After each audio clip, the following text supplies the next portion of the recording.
Well, hello everyone, and welcome back to some Long Dark with Atheenon tonight. So, as of last time, we got our forge run done in Desolation Point. We got some arrowheads, a knife, and a hatchet. We've been looking for the moose and the bear. We haven't found them yet. We're going to give it another try today and see if we can find it, or find them.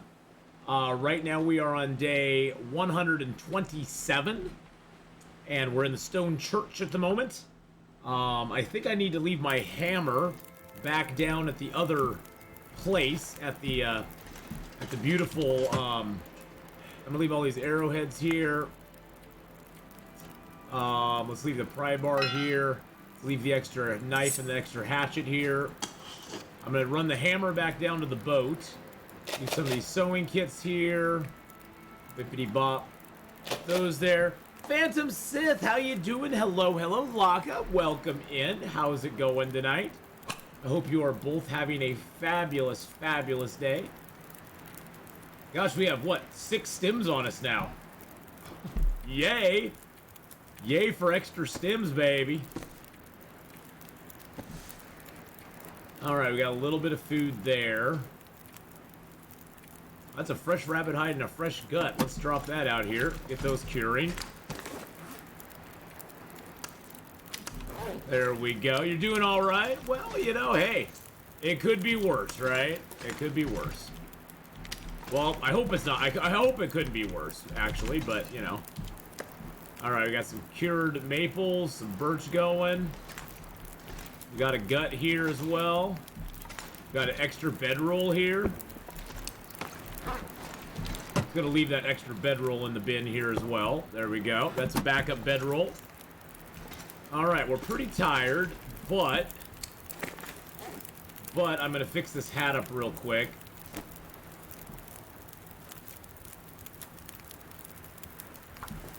Well, not real quick, but we'll fix it up as quick as we can. There we go.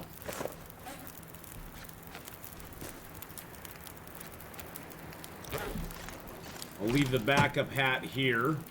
This is sort of our exit area. This is where we leave the zone from, so it's going good, Country Roads. Hello as well. Popping into lurk mode. All right, Enora, have a good lurk, my friend. Have a grand lurk. Had COVID for the first time last week. Oh no. Oh no. How did it treat you? I hope you're doing better now. That's for sure.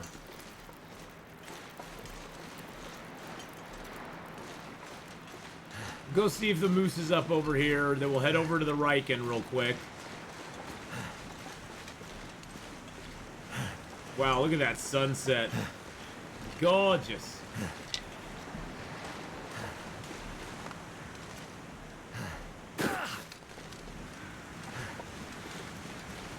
Gotta be very careful.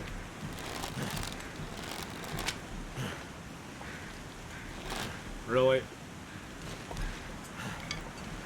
All I wanted to do was pick up some sticks, gosh dang it.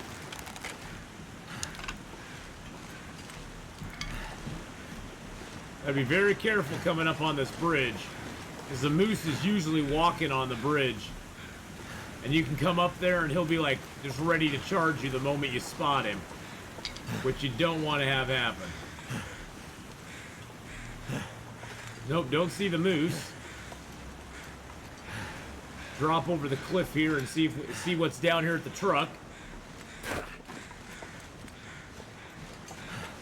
There's usually a rope at the truck or a pry bar, one or the other.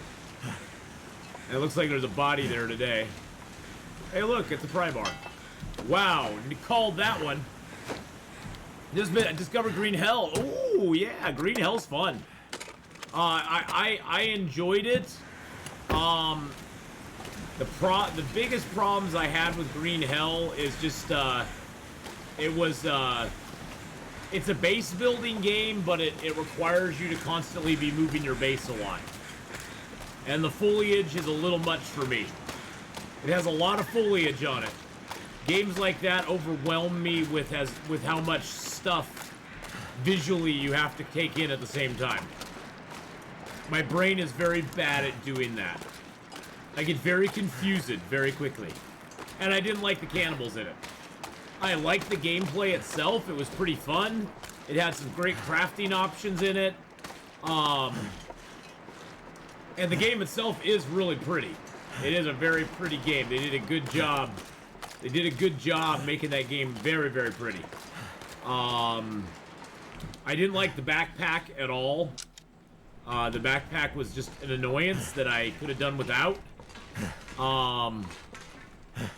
But it wasn't horrible. I mean, it's manageable. The moose in this zone is very, very rare, Phantom Sith. Very, very rare. We'll drop the hammer here, just in case we ever come back. But yeah, Green Hell, I mean, have fun with it. I played it for like 60, 70 hours, so... And I played it back when there was only one map on it. And then I played the story version of it, the story mode of it. I played that as well, when it officially came out. See, I don't see the bear anywhere. It is so weird. So random.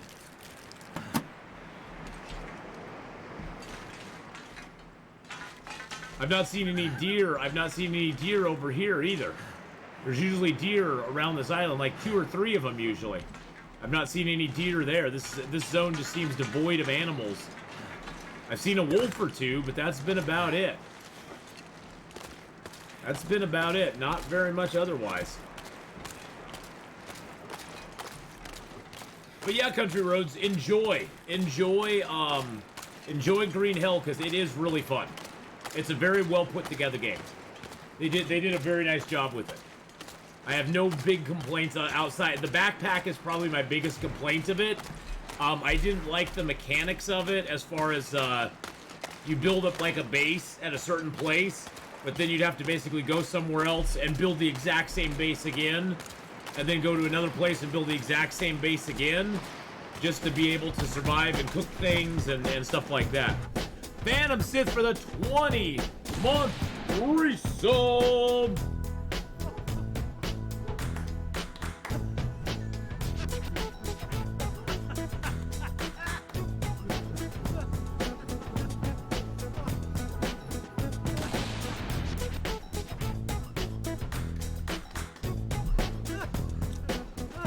It's funny because, like, I think of Green Hell, and it's like the infected. Subscribed for 20 months.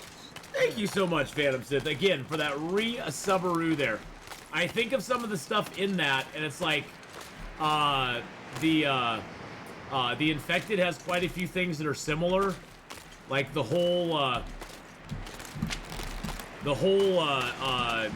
you know, the different, you know, fats. The different nutrients you need to intake to keep yourself healthy. I like that in it. And Infected took that from it. I like how there's different things you can make to heal yourself from different things. And Survival Fountain of Youth sort of has that in it as something they do.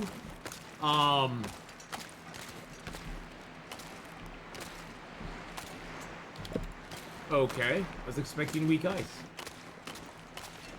So there's elements of Green Hell that are really good, and they've actually incorporated them in other games that I've seen, and I think they took them directly from Green Hell, which speaks volumes for it too. That, you know, other games have felt like there was stuff they did good in it, and I'll say there's stuff they did good in Green Hell as well. So time to look for shelter. Wow, look at the sun going down! Holy crud!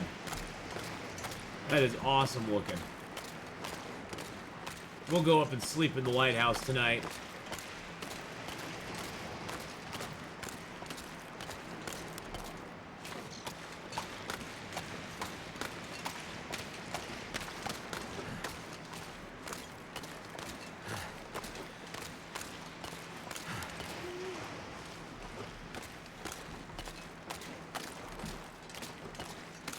Looking for other things we can scavenge off the ice.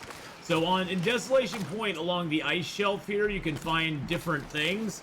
It can be anything from cloth or sticks all the way to birch, maple, stuff like that. So Green Hill Crafting's a lot like Ark. Yes, it is.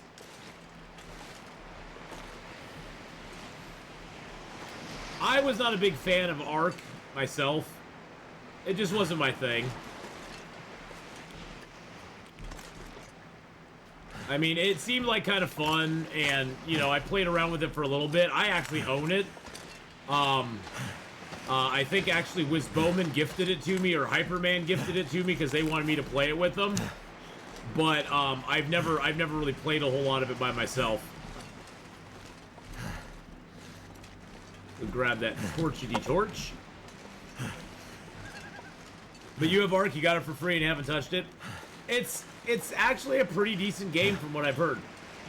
And I enjoyed it for what it was. Maybe one day I'll need to return to it, because there's a lot of games like that at the time I was kind of like, I don't really like it. It's not my speed. But then I've gone back and played them later and been like, oh, okay, I actually kind of like this game. But yeah, I do love Infected. We'll be playing some Infected tonight. I had a ton of fun last night playing Farthest Frontier. For those of you who don't know, I streamed last night for about 4 or 5 hours. I didn't mean to stream that long, but I did.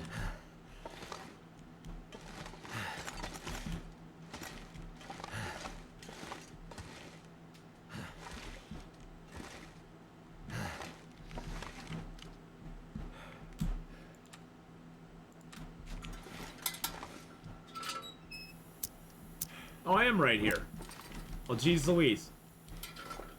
But yes, we had fun, and we built a new city. We built a new city, and it's doing pretty good. It was a claimable thing through Prime, so I went in and snatched it up for later use. Oh yeah, I've done that too. I have done that as well. Been like, oh, it's a free game on Prime? Why not? I did that with the Flame and the Flood. If you've never played the Flame and the Flood, it's a lot of fun. The music in it is really good too.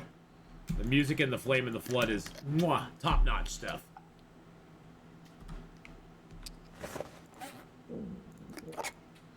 I'm just gonna eat this can of soup because it'll give me some liquid and also give me like 300 calories, which is always good. And we need a few calories. I know, time flies when you're having fun with the game.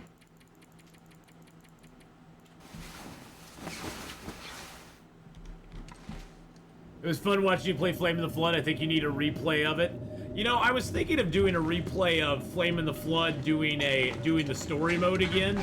Because honestly, it's funny, I found the story mode of Flame in the Flood to be more fun than the actual survival mode. The survival mode was okay. It's just that my biggest problem with Flame in the Flood is there's a limited number of things you can do before you've basically maxed everything out. Northern Lights, I enjoyed Northern Lights. It was pretty cool. Northern Lights was actually pretty cool. It was sort of Northern Lights, honestly, Country Roads. Northern Lights kind of reminded me of Green Hell, but in a frozen motif. It was like a long, dark green hell, if that makes sense. But it was pretty well done.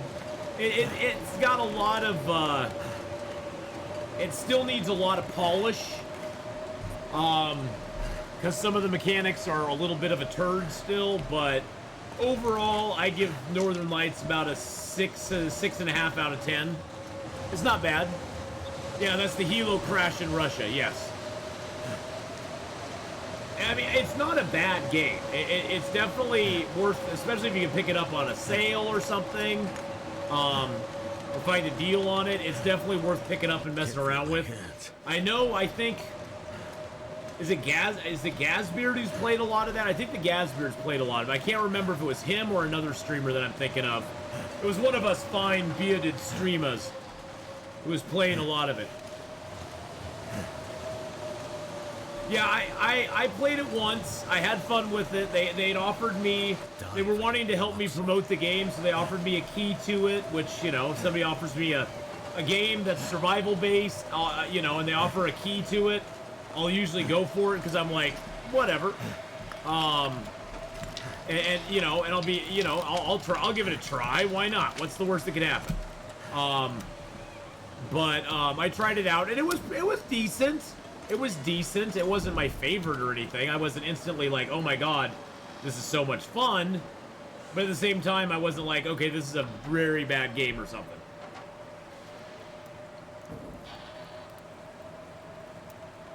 It had some interesting mechanics to it. Come on. My usual me played it on YouTube. Oh, okay. Okay, got it. Got it. It worked. Yeah, it just like I said, it's gonna definitely be a game that requires a little more polish before it's ready for prime time or whatever you want to call it. There we go. Now we have a torch. Ooh. Well, I have a cured rabbit pelt. I got some cured guts, cured deer hides.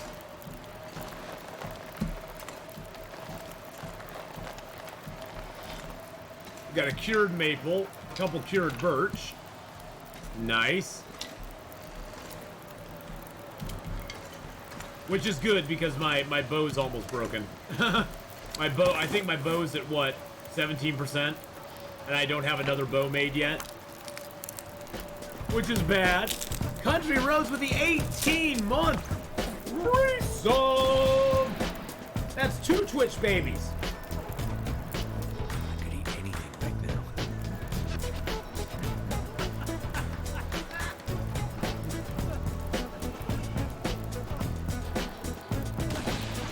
Thank you, Country Roads, for that 18-month love. Appreciate that very much, my friend. Thank you so very much, Country Roads. Just resubscribed Country for 20 Roads. months. I guess I can make water while I'm doing stuff here. It's not like extra water will ever go to waste.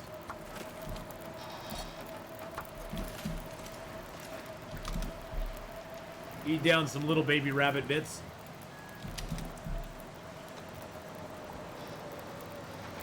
And a few bigger juicy wolfy bits. Yum! Yum!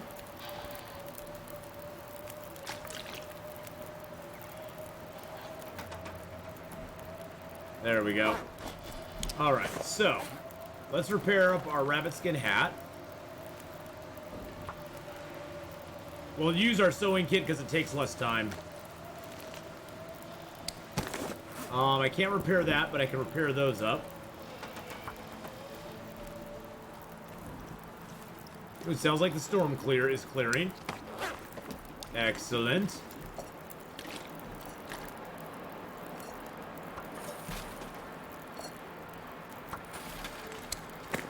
Beasts of Marvala Island is free on Prime. Beasts of Marvala Island? I've never heard of that one.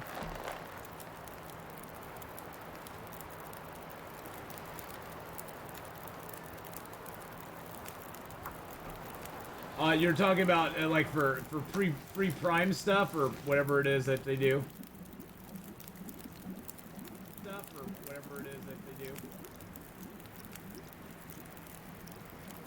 Turned myself off there. This is the Prime Gaming page. Games. I'm already a Prime member. Oh, okay. I have to sign in. Jeez Louise.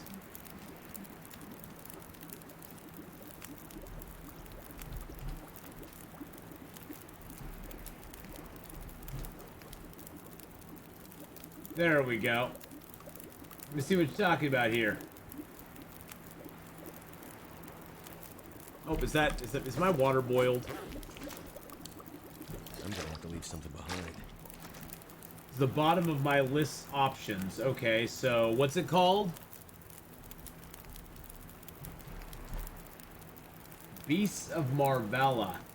Available now on Amazon Game app. Okay, I'll claim it. It's a 3D adventure game that allows you to explore vibrant fantasy islands, wildlife photographer, solve puzzles, discover extraordinary creatures, and engage with their unique personalities and creative ways to capture the perfect shot. Yeah, I'll check it out. I claimed it. Why not?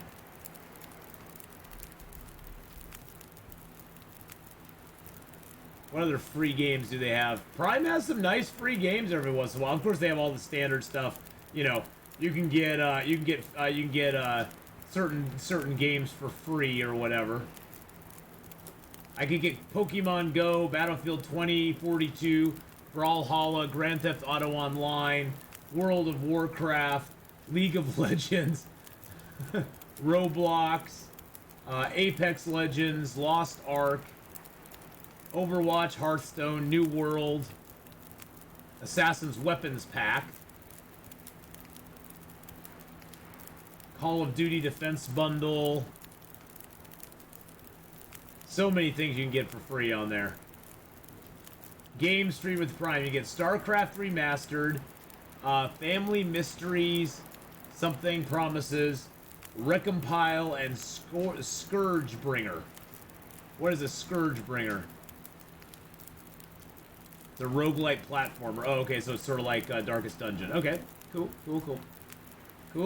All right, well, we checked out some stuff. Go check, if you have Prime, go check out the Prime Gaming thing and get some games on it for free. So there you go. There you go. Yeah, I snagged it. Jedi Fallen Order's on it. Most of it in-game content. Oh, okay. Oh, was Jedi Fallen Order on it? No, was Jedi Fallen Order on that? There's like in-game content for it?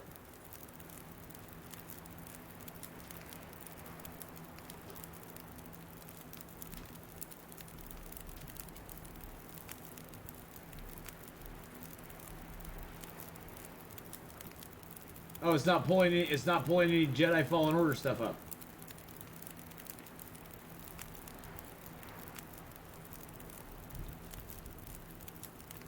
Not pulling anything up for Star Wars either.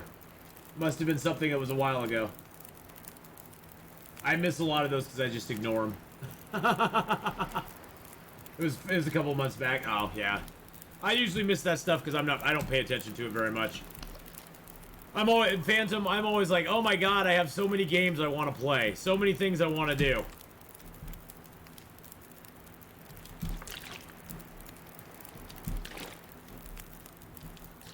How long do I have on the fire? 5 hours? I need to drop something. Let's read a book.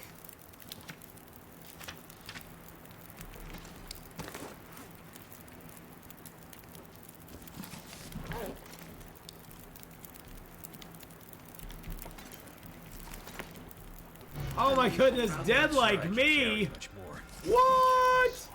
Dead Like Me just rated us up. I always forget about Prime games. I think the last one I got was The Flame and the Flood. Yeah, that's the one I got. Lixie, hello. Let's give Dead Like Me a 62 a shout out, boys and girls. Last playing some Long Dark. Go check out. I will. I'll drop them anywhere I can't have to. Go check out that sexy beast right there, my friends. I might have to drop some gear. Dead Like Me is an amazing Long Dark streamer, boys and girls. Fuck, we're dead. Oh, jeez. Oh, God. Oh, God. Dead. Dead. Don't say dead yet. You might live. You might live. Did you live or did you die? Mel K, how you doing? I saw Yig. How you doing? Hey, Dead Like Me. How's it going, buddy? Hope you're having a great day. Okay, all my stuff is getting cured. By the way, you can cure things in the church here. For those of you who didn't know, if you put things down in the middle of the church, it actually cures them just as if you were indoors. Other than there's no temperature bonus for being in the church. It's cold as crap in here. You get the benefit as if it was an indoor area, so it's kind of cool.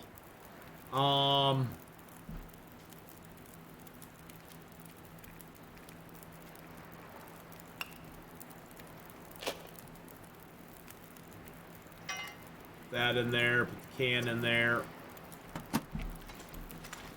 It's cold as a Twitch sensor. Yes, it is.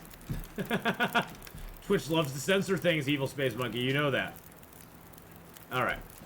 Let's get a little more food. Food has been kind of a hard thing to come by since we haven't been able to really hunt a whole lot while we're here, because most of the animals have not been up. We've not seen the moose. We've not seen the bear. We've not seen most of the animals. I've seen rabbits, but that's been about it. That's been about it. So, when am I going to stream Fountain of Youth?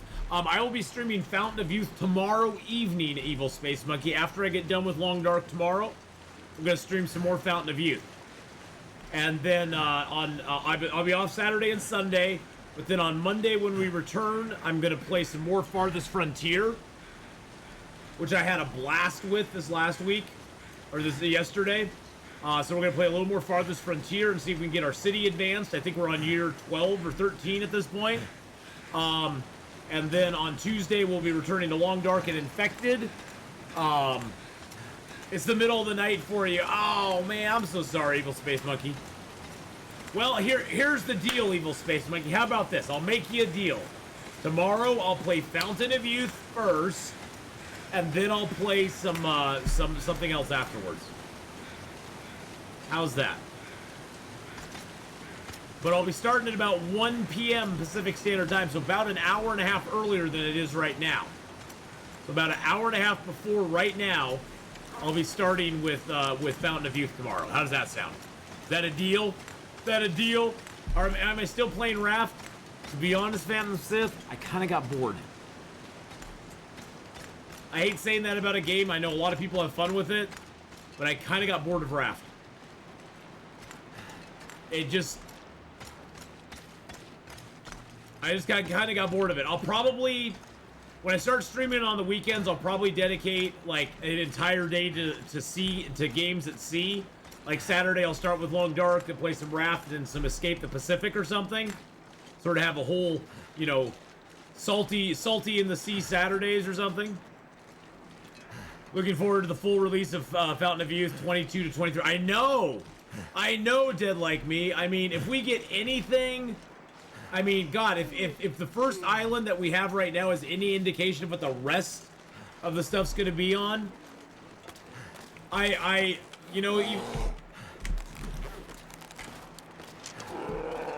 okay, there's the bear.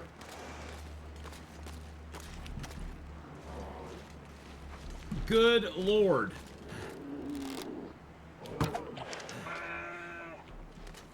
Good God.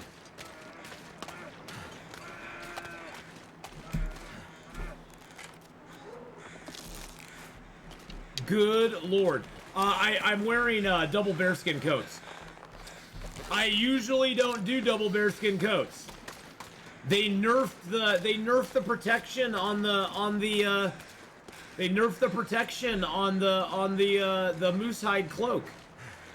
It made it not even worth it anymore. I honestly, it's not even worth the effort anymore. The bearskin coat is still it's only a 5% difference now. When it was a 10% difference, I was like, oh, it's a no-brainer. But this coat is warmer, more windproof, only slightly less waterproof, and only slightly less protection. The biggest downside is the weight and the sprint reduction. And that's the thing, is like, if they hadn't done that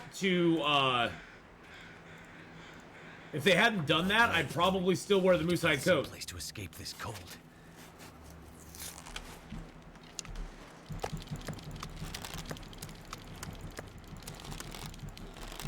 But they nerfed it so bad.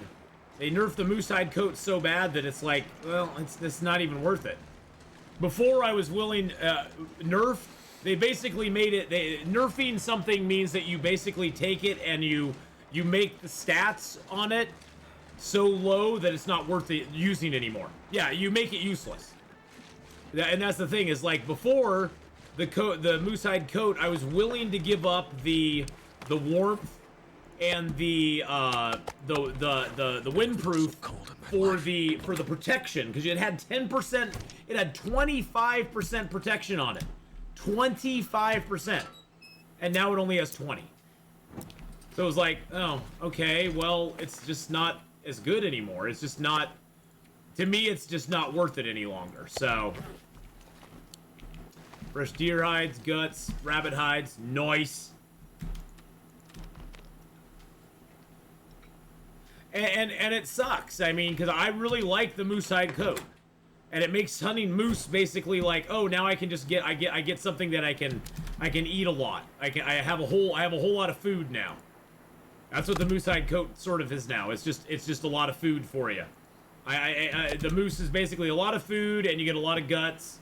And once you have your moose hide jacket, you don't even really need it. You don't even need the moose hide coat anymore, or you don't even need to kill moose anymore once you get the moose hide satchel made, because that's the only other thing you can make from it. So, Ephedrine, hello. Oh, jeez. Oh, jeez. I was hoping I could back up and get away from him. Wow, that guy did a lot of damage to us. Wow. Didn't do much to my clothing. Didn't ruin my bedroll. That was totally a health wolf. Totally a health wolf. I didn't have my bow out. I was using that stupid lantern. That was my fault.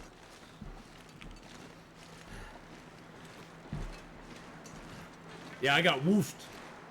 I got woofed right there, boys and girls. I'm not gonna be able to carry this I'm load not for much gonna longer. be able to carry this load for much longer. Yeah, I'm not gonna be able to. You know what I could do? I could just go in here and chop him up real quick. Yeah, he woofed me really good.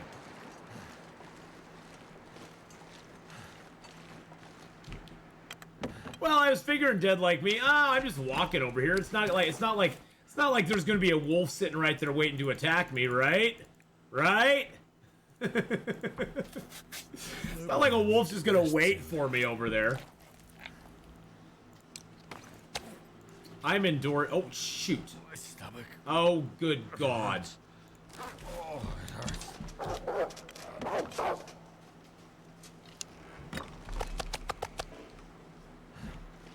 Oh, good Lord. I didn't have any meat on me at the time.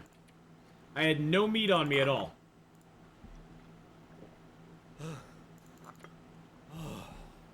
And now I have food poisoning, so I can't even get back my health tonight.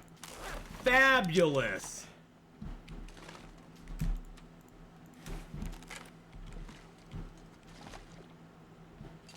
That was a total misclick on my part.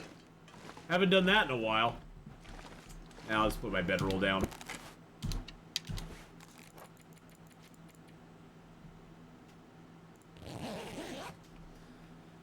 Oh, I was trying just to click on the next bag of meat to harvest it, but then the meat all shifted in my backpack.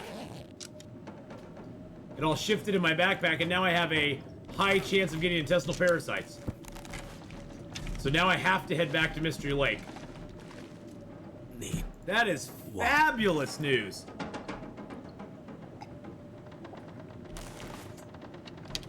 Am I gonna play the new Plague's Tale? I probably won't get it right away, but yes, I intend to play it. I do want to play it, yes. This pack is getting kind of heavy.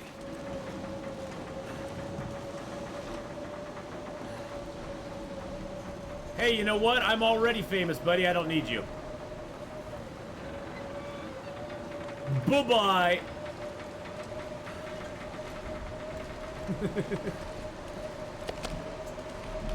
Hey, here's an idea. YT Gunstoppable Boy Gaming. Why don't you try to go get famous, okay? If you're so good at getting famous, why have I never heard of you? Other than you being a troll on Twitch. But if you did want to pay me, exactly. You want to pay me, you could become famous too. I don't care. You notice how those guys come in? They used to come in with a link. They used to come in with a link for people, but now they leave a space. So you'd actually have to type it in so they can get away with it. Because everybody basically has it on their settings now, where if a link is put in chat that's from a non-sub or non-follower, they leave some of this gear behind.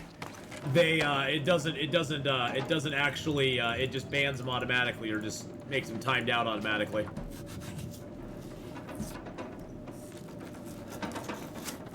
Hey, you know what? Also, there's a guy in there's this prince who wants to give you a whole lot of money, which is awesome.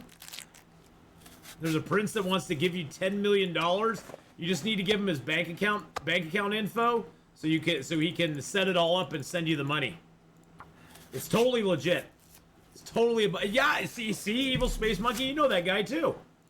I know him as well. I mean, he's a pretty cool. Seems like a pretty stand-up dude. I mean, I don't see why he'd ever try to, you know, scam me or something. I mean, he wouldn't do that, would he?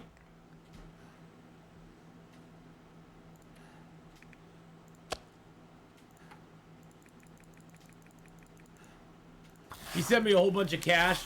I only had to transfer 90% of it to dubious locations. It's your cousin from Nigeria, exactly.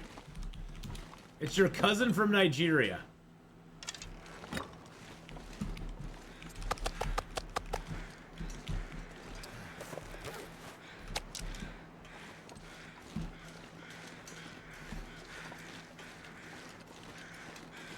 Cousin Habib. It's Cousin Habib. He's a very nice guy, though. Very nice guy. I trust him with my life savings.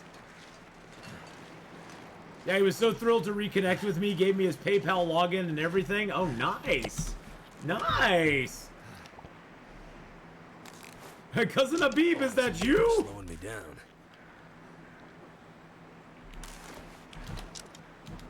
I asked my grandma, and she knows all the family. She totally agreed he talked to her, too.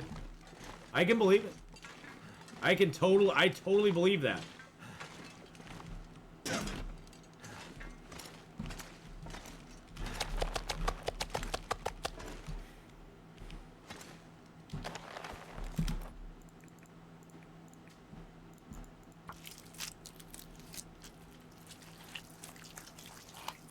Did he ask you to go to the casino, change a bunch of cash, make a single bet on red or black, and then cash out again? He didn't do that. He didn't do that. But you know, that's not a bad idea. He got rich with Bitcoin. Oh, yeah. Yeah. I see where that's going now.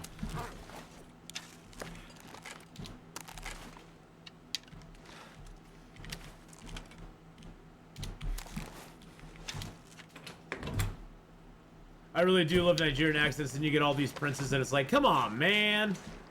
No, he explained to me that if you get rich with $1 by just betting on red and then black alternatively, it tricks the casinos. I'm gonna have to leave. He'll tell you his secret for only 1 Bitcoin. I bet he will. You just need the info to use my PC as part of his data mine. Oh, okay.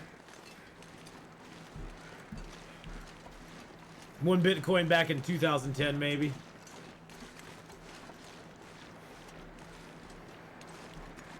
I think that I mean, I know there's people who swear and they love the Bitcoin thing. I'm just like, okay, whatever. I don't get it. I would never use it. I would never ever like be like, oh, I'm a Bitcoin guy or something, you know. That just does not make sense to me. Yeah, I don't trust crypto.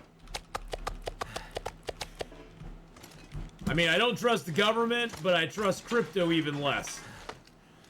It seems like I mean, I know our money is all manipulated too by the Fed, by whatever government agency you have, but crypto just seems very dubious to me. Very dubious. It seems like there could be a lot of ways for people to manipulate that, and I don't Too heavy. I don't know. I just don't trust it.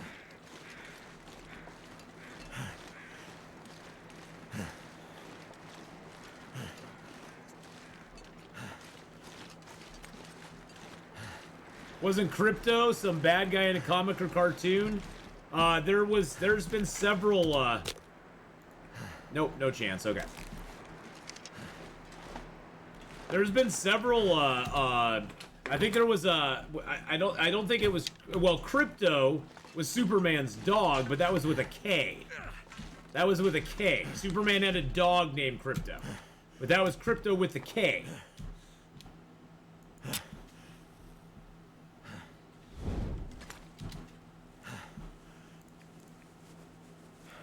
So that I think that's maybe what you're thinking of. Pump it and dump it. Yeah. Well, I've heard of yeah, NFTs are a total scam. I'm sorry. NFTs are a total complete scam. That makes all the and you notice who's really promoting NFTs. It seems like people who are very well heeled, and they don't they are it's like people who buy very expensive art. It's nice if you can buy it. Don't get me wrong. Go ahead and buy it if you can buy it, and it's worth it to you. Worth $10 million to buy some some guy's painting of a weird thing, but yeah, I wouldn't trust NFTs. Period. It seems like a big old scam to me.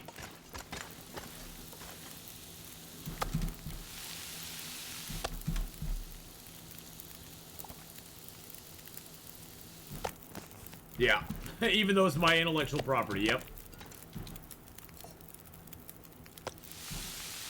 But hey, I look at it as like the high-end art dealers, people who buy $1 million art. They're buying stuff that nobody else really cares about. Nobody else really cares about it. Don't take the fun out of non-fungible tokens. Wonder if I can drop any of this gear. But they're non-fun. They're not any fun. I still got a distal parasite risk. Oh god.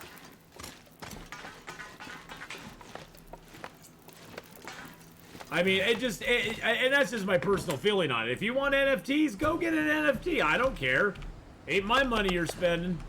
Ain't my money you're losing on it. If you want to get some NFTs for yourself, you go for it, my friends. You go get those NFTs.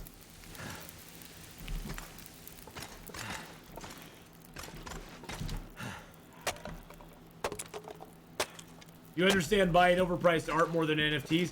Well, yeah, even that I sort of understand, because you know what? I can appreciate the art. I can appreciate the art, even if I wouldn't pay, $250,000 for something. I can go, okay, that's a pretty nice painting. I don't get paying that much money for it, but hey, it's a pretty nice painting.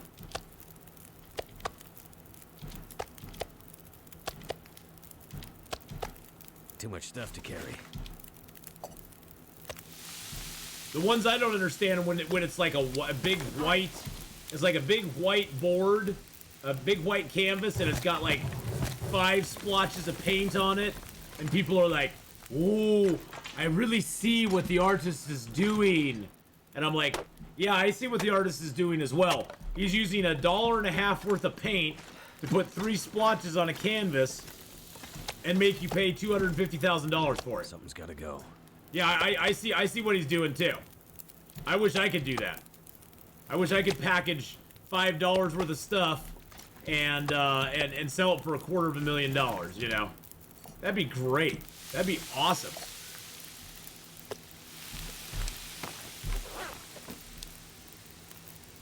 Art is about the appreciation.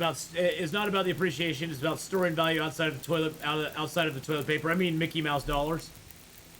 Well, but you can do that with a lot of things, though. I mean, anything that's collectible, can have some intrinsic value to people at some point in time. Like, I remember when the comic book craze was really getting going. There's usually a thing back here, yep. And the comic book craze was just going nuts. And people were buying comics that were, like, not worth what they were buying them for. It just wasn't, they were buying them for way over what the market value was, because they thought that they'd go up even more. And some of them have. I mean, not all of them are garbage, but some of them have. But most of them haven't. Most of them have not. I don't trust any of them. I don't trust none of them, Evil Space Monkey.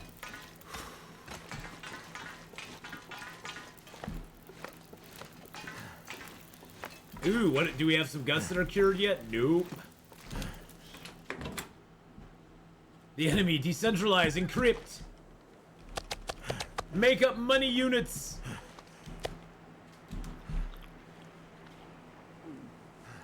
I don't trust any of their faces. There's an old joke from the 80s that how do you tell when a politician is lying? His lips are moving.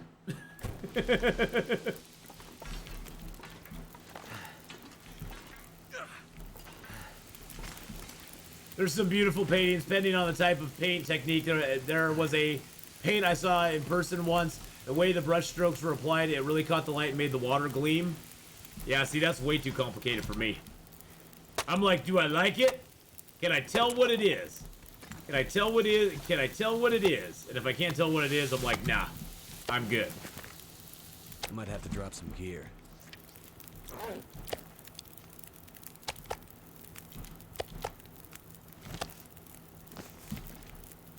Oh, there is beautiful art out there. There is beautiful art out there. I'm not denying that, don't get me wrong. I've never been an art dude myself. It's not my thing. Well, it's too dark to break down anything else in here.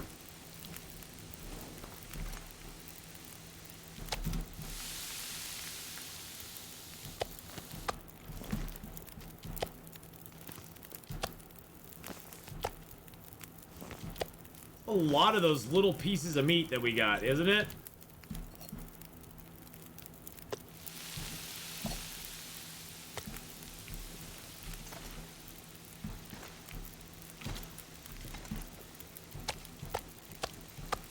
It's starting to weigh me down.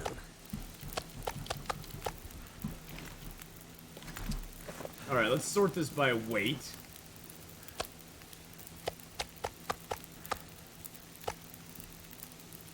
Oh, that was the one I ate part of. I was like, why is there a 0.78 in with everything else? Oh, because I ate that.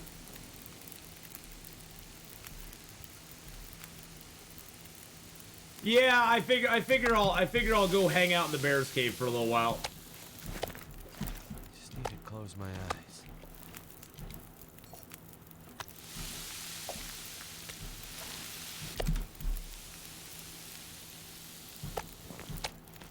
I mean, my cabin fever risk is only at 38%, so it's not horrible.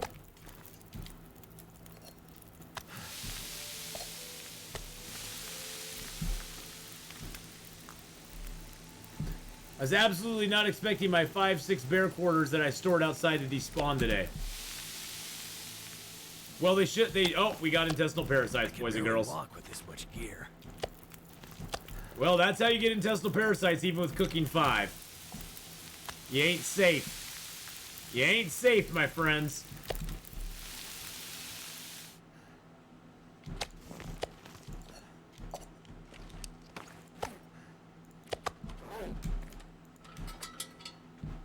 I just got a job at the zoo. Bad news is I'm circumcising. Oh God, I'm sad that I even read that. I'm so sad that I read that.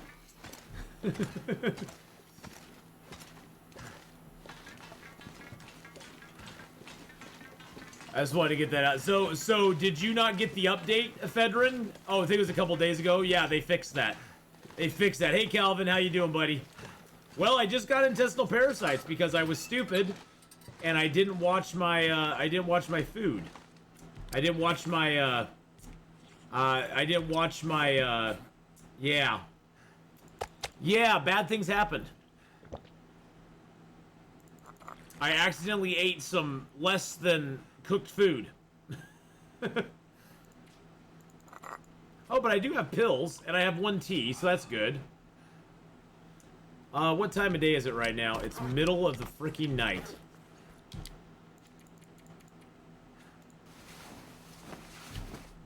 Actually, they despawned today, but I stored them outside for a couple of days. Well, they can't. Yeah, more like raw. Well, I have tons of Reshi tea in. I have tons of Reshi tea in Mystery Lake. So much that I couldn't drink it all if I tried.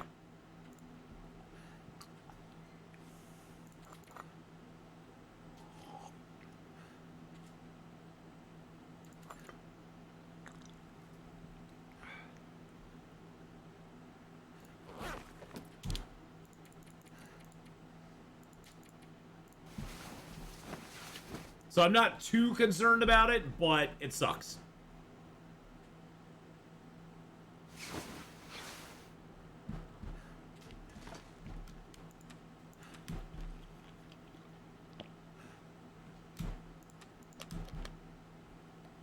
So yeah, now we get to head back to Pleasant Valley.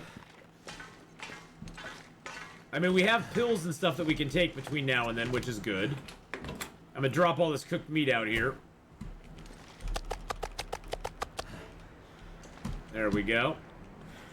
Well, you know what? We'll be going into Coastal Highway, or Crumbling Highway, so that's good, because we'll be able to get rid of our cabin fever there.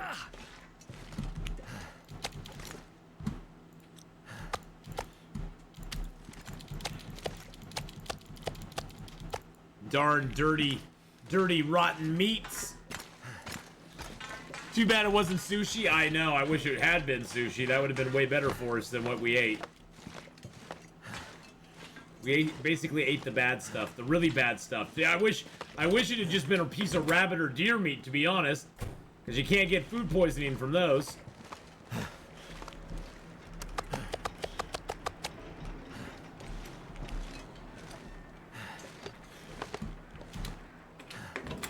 If you could pass some of the antibiotics I've stored at the farmhouse, I'd be more than happy to do. Oh, that's fine. I got one little bottle of antibiotics on me, which is good.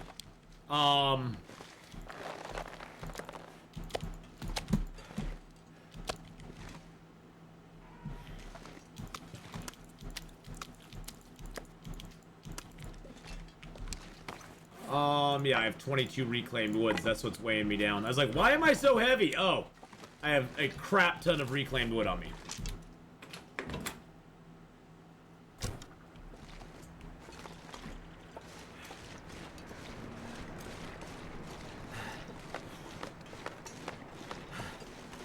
Well, you know, they had to have something to combat intestinal parasites, Ephedrine. They had to have something to combat it, right? Now watch, the moose will be up. Now that we're like, well, we gotta get out of this zone. The moose will be like, hello! Hello! How are you doing today?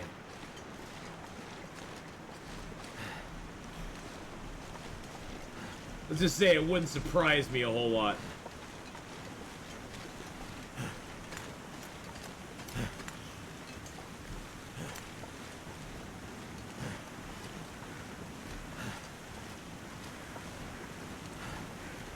Yep.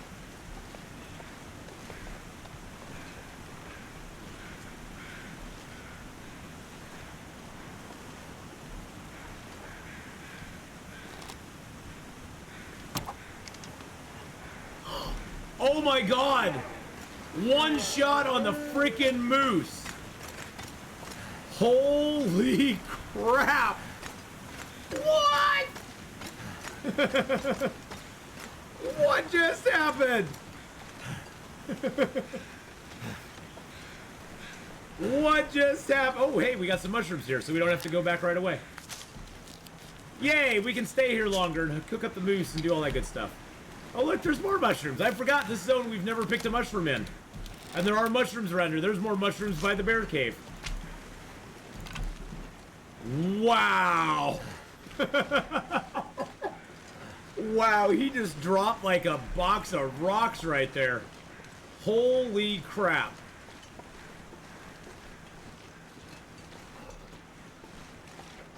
He was right on the bridge. He's right on the bridge there. Lost 2 ribs in this exact place last time I fought the moose. Okay, bro. I'm sorry. I'm sorry. Oh, hey, Kafur. Thank you for the Twitch Prime. Kafur, thank you for the Twitch Prime Subaroo there, my friend. I appreciate that. Let's drop that. Drop those. Wow. Well, hey, at least we got some fuel to cook them up with. I guess that's good, right? All right, let's put our cured hides in there. Okay, those are both fresh. I need to drop those in here, too. Oh, I have it sorted by weight. That's why I had the problem before. Oh, I figured he'd be there. I just had this. I had this sneaking suspicion in the bottom of my gut that he would just be waiting there for me.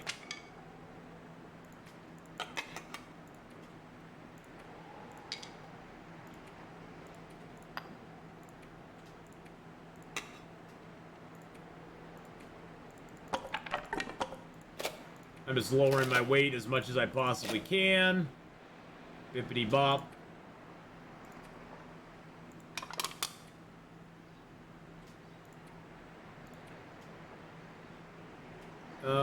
Yeah, I want to keep all that stuff.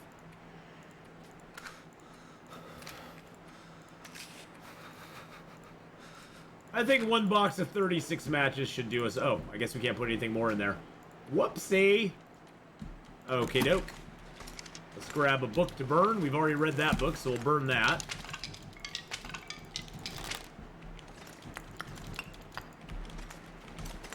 Alright, let's head back out and see if we can get this guy carcass harvested before everything goes to crap. I feel a storm incoming, boys and girls. I feel a storm a-coming. I feel a bad storm a-coming. I can't believe I called that. I called the frickin' moose being there. Called the frickin' moose being there, man. We did reset hides at the beginning of the year. It's the first time in the ever of my channel that I've reset hides. So we did reset hides back at the beginning of the year. How long is my intestinal parasites to cure? 20 days. I have to take 20 days worth of antibiotics to get it cured. And you have to take one a day. That's why I wanted to wait till morning to take mine. It's because now every morning when the sun goes up, I'll take another dose. There's a little spot right over here.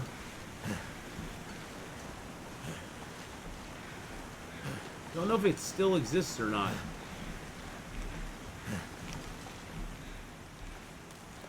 Damn. I'm freezing. No mag lens. Let's just get it started. Turned out pretty well. What's the other gamble? Well, there's slots, there's gamble, and there's roulette.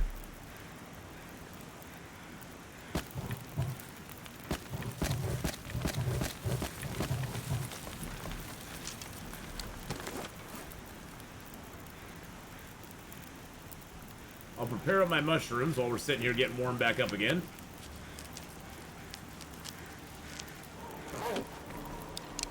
Yep, I knew a storm was coming. We'll heat up a cup of birch bark tea.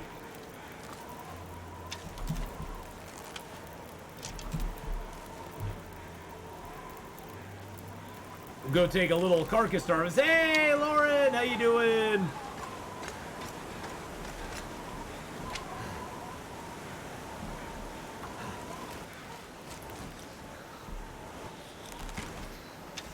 Woo! We doggies. Getting cold out here. It's getting cold out here.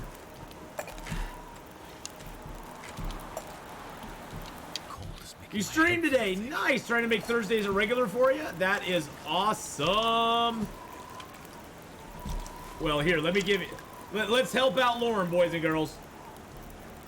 Go give Lauren MJ a follow. Last playing some Minecraft. Go check out Lauren. Give him some love. I don't know what that is there. Attackers target home routers with DNS hijacking. Uh-oh, that doesn't sound good. That sounds very bad.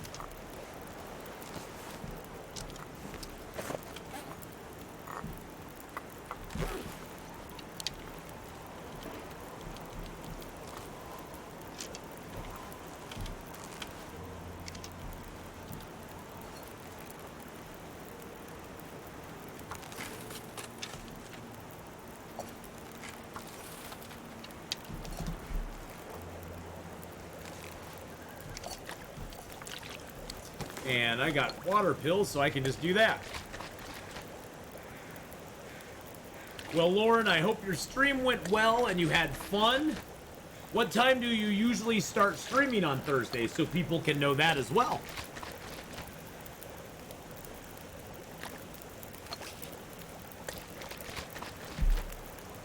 All right, we got all that down. Good, good.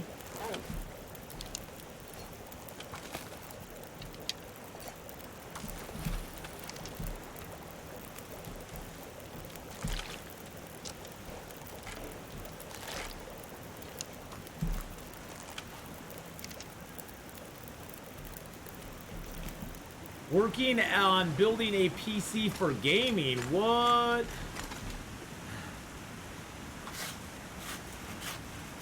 Okay, we aren't getting too cold. All right, that's good. I'll take it. I'll take that.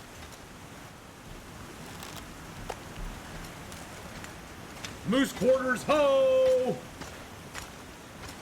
This little hole over here is pretty fairly well protected. I had only one storm that ever blew my fire out in this little hole. And I think it angled just perfectly, because see, it's actually down in a little hole here. And so the wind has to hit it at the exact right angle to blow this fire out.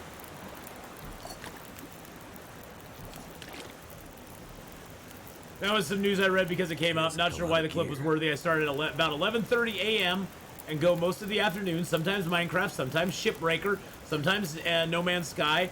Might be a little Loper Long Dark in there. Nice, nice. Well, boys and girls, as I said, go head over, give Lauren some loves, and give Lauren a follow.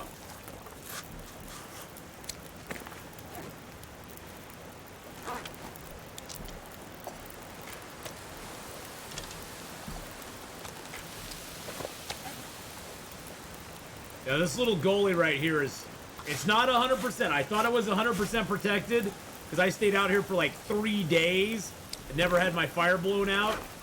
So I thought it was 100% protected, but I mean, look at it around here. I mean, I think the wind finally came in from that exact direction there and blew it out, but it's pretty dang secure. I'll tell you that. It's pretty dang secure here, so.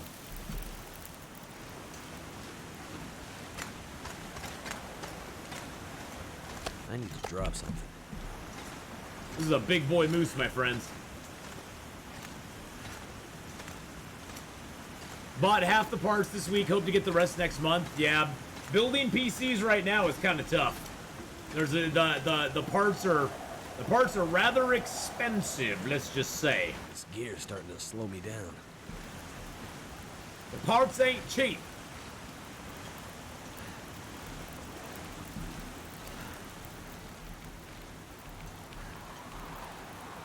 Ooh, I could cut that cedar limb down.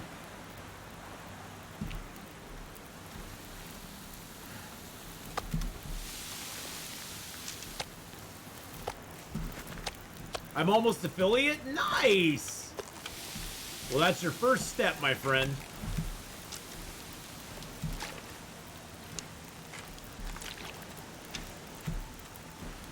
And the nice thing is if this fire does get blown out, we have the church to run to. So it's not like I'm like majorly concerned if it gets blown out. It's like, okay, would it be inconvenient? Yeah. It'd be inconvenient, it'd kind of be annoying. But it's not. Oh, I think it just got blown out. Nope, it didn't. Okay. I thought it just got blown out, but it did not.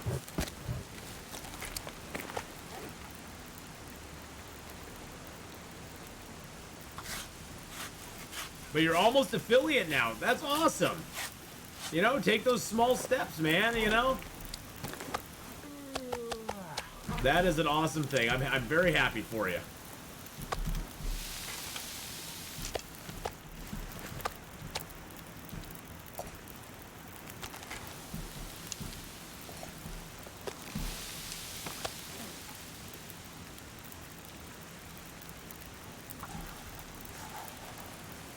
At least it's not the GPU crisis anymore, yeah. Yeah, good God, that went on for way too long.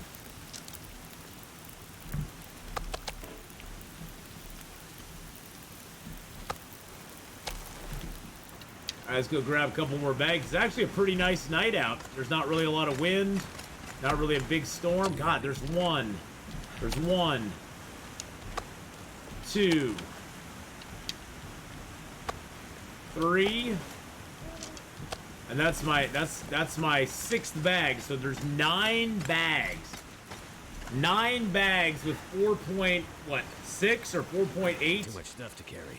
4.6 or 4.8 per bag.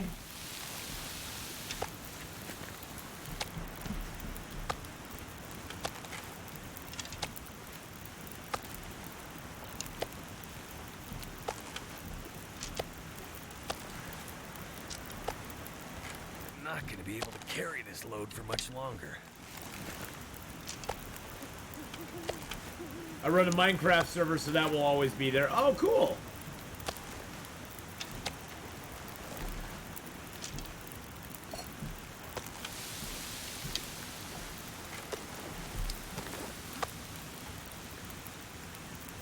Yeah, 4.8, so it's almost 5 kilos per bag.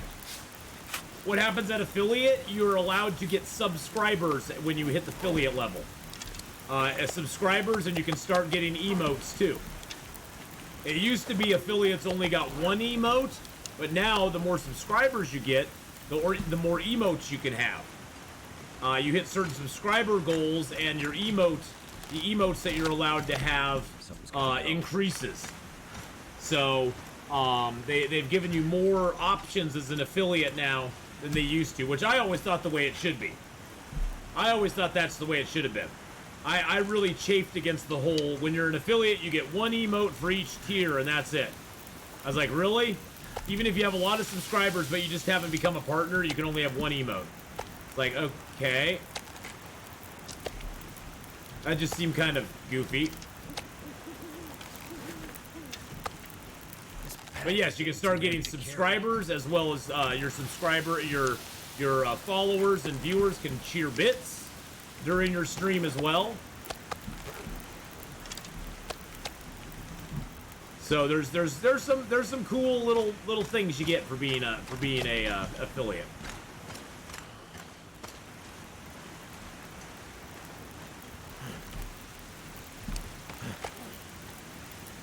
But yeah, being able to get subscribers and bits, that starts your it's sort of like when you get partnered on YouTube. It starts the process of being able to monetize your channel.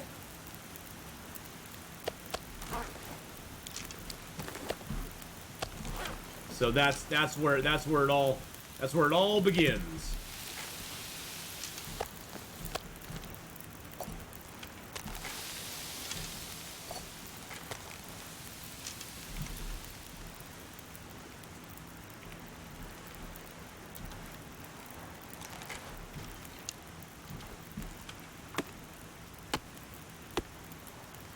Haha! Got to break it down by the edge of the fire. The very edge of the fire, baby. So yeah, then you'll have to say, but then again, it also starts a whole bunch of stuff, Lauren, where now you have to set up alerts for your subscribers that are subscribing. You got to set up different alerts for bits and cheers. I know, that's a horrible thing, right? Horrible. It's horrible. And you'd have to do that. But no, it's fun. It's fun.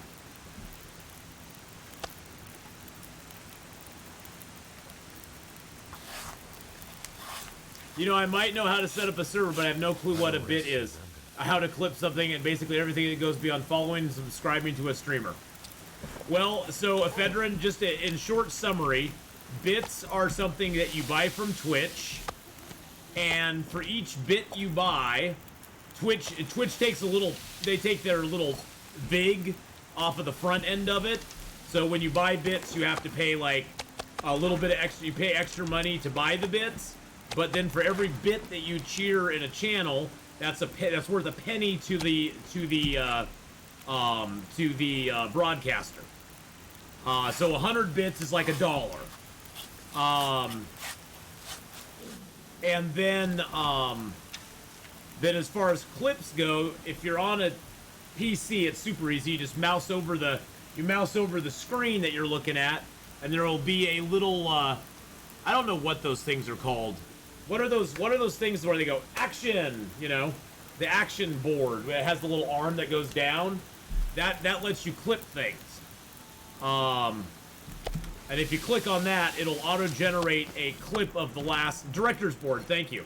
It'll auto-generate a clip of like the last 2 minutes of the stream, and then you can edit. You can further edit that. Either you can further edit that smaller if you want just a certain part, but it gives you a bunch. It gives you a bunch of stuff, so you don't have to be like hovering over the clip button waiting for something to happen. If it happens, as long as you're within like a 2-minute window of it happening, you can hit the clip button and it will clip part of the channel, and then you can create a clip that way that then can be seen by everybody.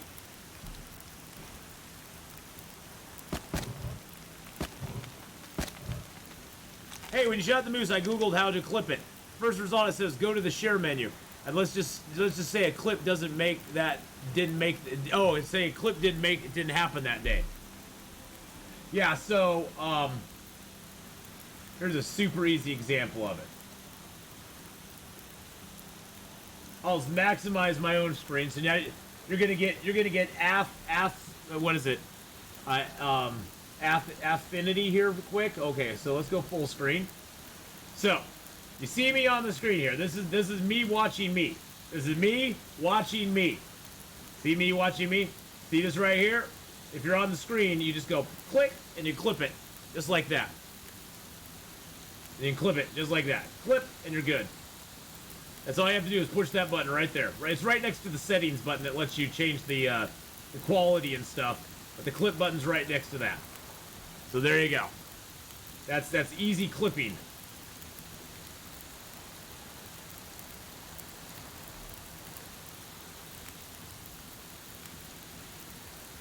Did that show up on the screen? I think it did. What? How did your bits not come across? Did I just... Oh, I screwed something up. There we go. There we go. You just got me $2. Thank you for the $2 holla there. The show will begin after midnight, Phantom Sith. The show will begin after midnight. For the $2 holla. You know what I'm talking about. You know what clubs I'm talking about, baby. Yeah. Oh, yeah.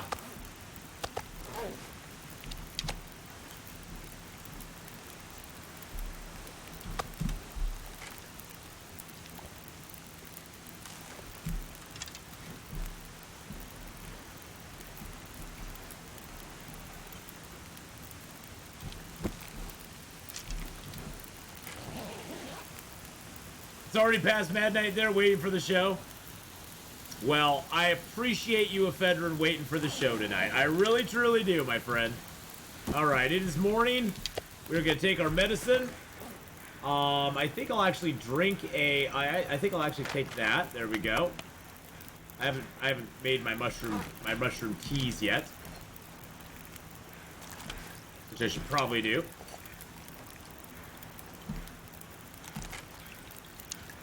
Just to help demonstrate the bits. Aw, you're too kind. I need to find a place to rest. I'm gonna cook these herbal teas up because now they're down to 13%. I remember when they were higher. At some point, you know the game is gonna wipe out your fire, right? It's gonna have to work for it. It's gonna have to work for it really hard because this goalie is really good. Goalie's really good. Oh my god, my wool toque! What? I forgot to put on the wool toque. Shame. Shame. Giving out free bits now. Shame, shame, shame. Forgot to put the wool toque on. I was so excited to get on today and get on early that I just forgot about it. I truly did. Shame, ding, ding, ding. Shame, ding, ding, ding.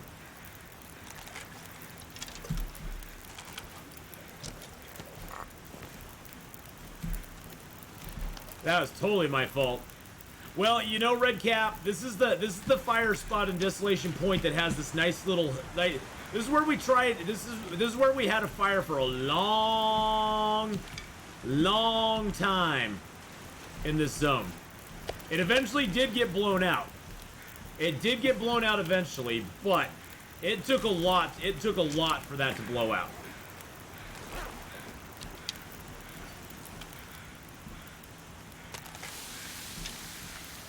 What benefits you more, bits or subs? Bits actually benefit me. Well, here's the deal. So on bits technically are more direct donations. Of course, are the best as far as benefit. If you're saying the maximum amount of money you can give to a streamer, direct donations of course are first. Bits are next. Subscriptions are third. Because subscriptions, so say like your $5 subscription, I get half. Your 200 bits, I get all 200 of them. I get all $2. So if you did 250 bits, I would get $2.50. Or if you did 500 bits, I get $5. For a sub, Twitch takes half. Twitch takes their money from subs on the back end. They take money from the bits on the front end. So you pay for the front end cost of the bits. That's the only thing. As a practical thing for the viewer, subs are an easier way to go because the cost of Twitch is already built into it, if that makes sense. The cost of what Twitch is taking out of it is already built in. Does that make sense to you?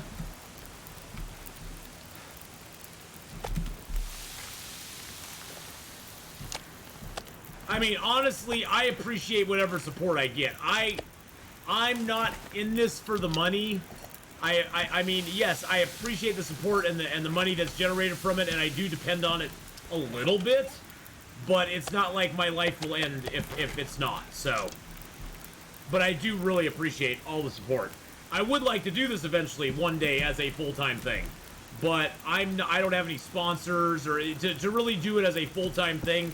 You need to get sponsors, and that sort of stuff. You have to have sponsors and everything like that. You have it where you can get donations. Oh yeah, if you're on my about page, if you scroll down, there's a little thing that says donations. And it used to be that you could only do donations through PayPal, but now they've expanded it so you can do donations through PayPal, credit cards, all that sort of stuff. And that money just gets directly put into an account for me, basically.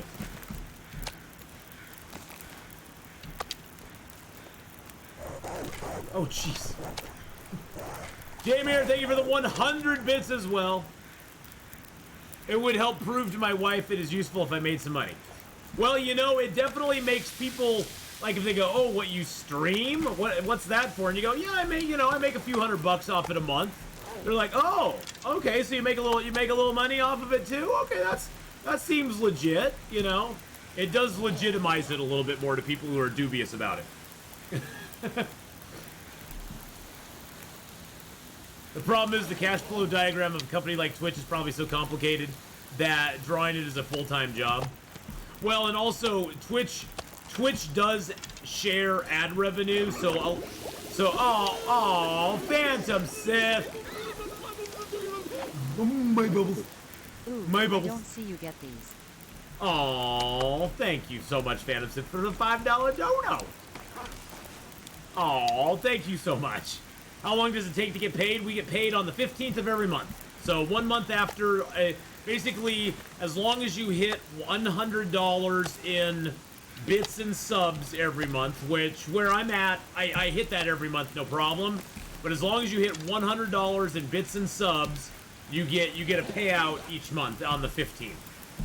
It used to actually be every, I think it was like it used to be 60 days after that month, but now they've actually stepped it up because they had enough people going, you know, it's kind of crappy that you don't pay us. You're basically making interest on all the money for like 2 months before you actually pay us. So there was a little bit of backlash, and so they did that. Yeah, I don't get many donations. I get some here and there. There's some very generous people who've given me donations before, but my channel doesn't really run on donations, Phantom. But like the ads that Twitch has been very aggressive at playing throughout my streams, that's something where they've actually stepped up ads because we do actually as partners. That's the other thing, Lauren. If you do hit the partner level, the ad revenue, you start getting some ad revenue as well. It's not a lot, I'll give you that, but it's, you know, it's another little piece of the pie, I guess you could say. It's not a lot. But it is another piece of the pie, so. And that's the thing as a streamer, you don't get,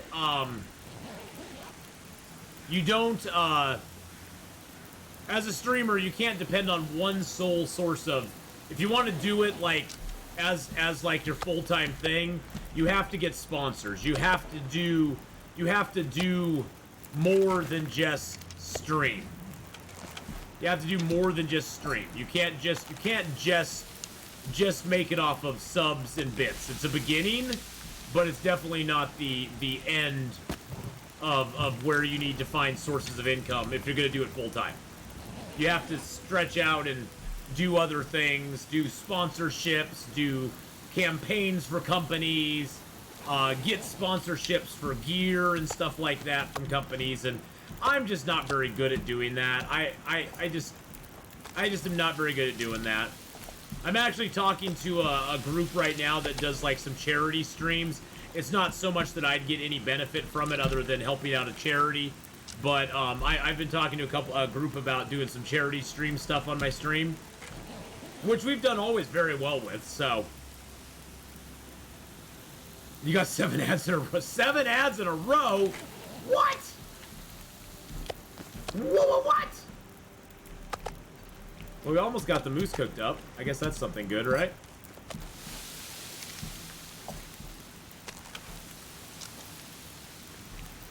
Well, and Patreon is sort of it's a sponsorship as well. I mean, it's a way of directly supporting a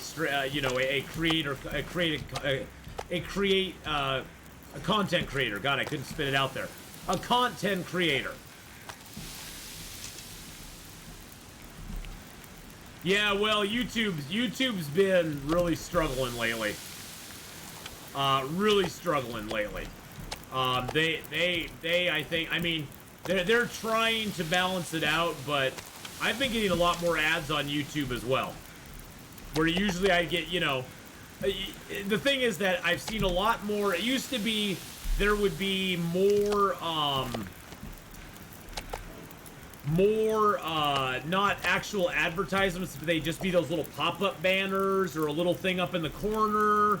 Now I'm getting a lot more full-blown ads when I watch YouTube, because I don't have, well, they want you to sign up for YouTube, like pay money. They go like, hey, do you want to try it, have a free trial on YouTube? And I'm like, not really. Not really. I'm okay. But, they've been doing a lot more of that lately, as well. Where I think they're trying to push their I don't know, YouTube subscription service or something as an alternative to getting so many ads, I guess. I guess that's what they're trying to do. I have Patreon on my server. Users donate that way. Not enough to pay for the server, but it helps. Oh, I gotcha. Well, hey, it probably...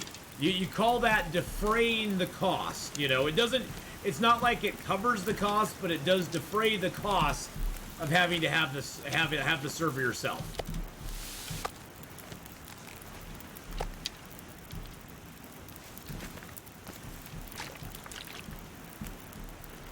I wouldn't even think about it, but it's not worth $7.99. Well, see, and the thing I look at Ephedrine is I watch a lot of YouTube as well. I'll be honest, I watch probably more YouTube than I do Twitch. Twitch is going to hate me for saying that, but it's true. I probably watch more YouTube than Twitch. And I don't mind people's ads on YouTube.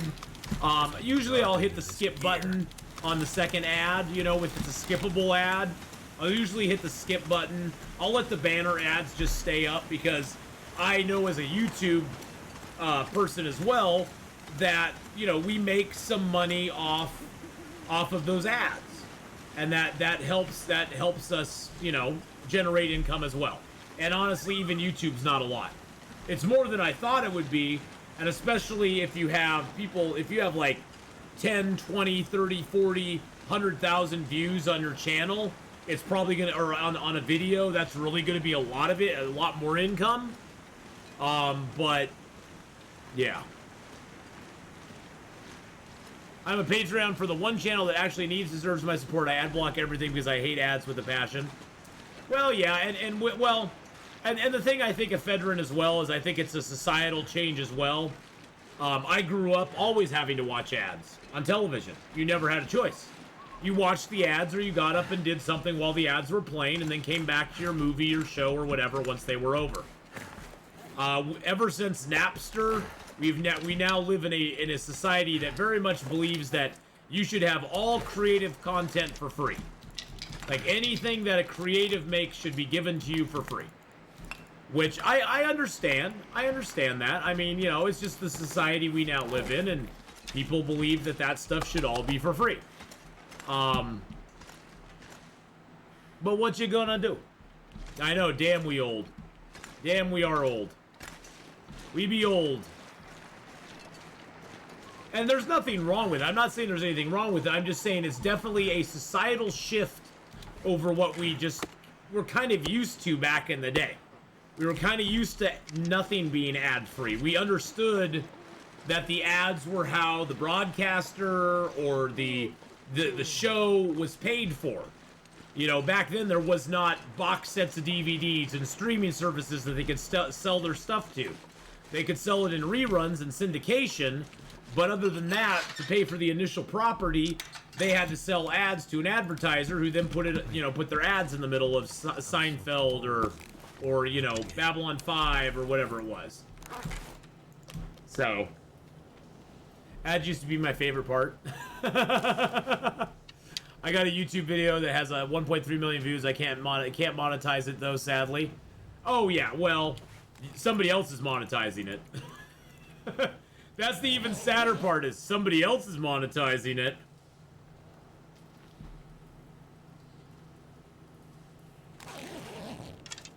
Oh yeah, nothing is ever free. If something is free, you're the product. They are selling your data and your information. Even on YouTube, technically, they are gathering metadata that they then sell out to people that then sell you targeted ads that are targeted specifically towards you.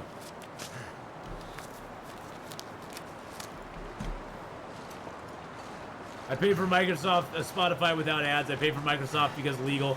I use my Prime sub and actually only really watch 2 streamers. One of those being you. Oh, thank you. So I rest just fine knowing I have a network-wide ad blocker on my phone. Yeah, you know, and that's the thing, is ad blockers will always be out there. I have nothing against them. I don't have anything against them. I just don't think much of the ads when they come up. I think it's just the way I'm just like, whatever. I never look at an ad and go, oh God, another one of these.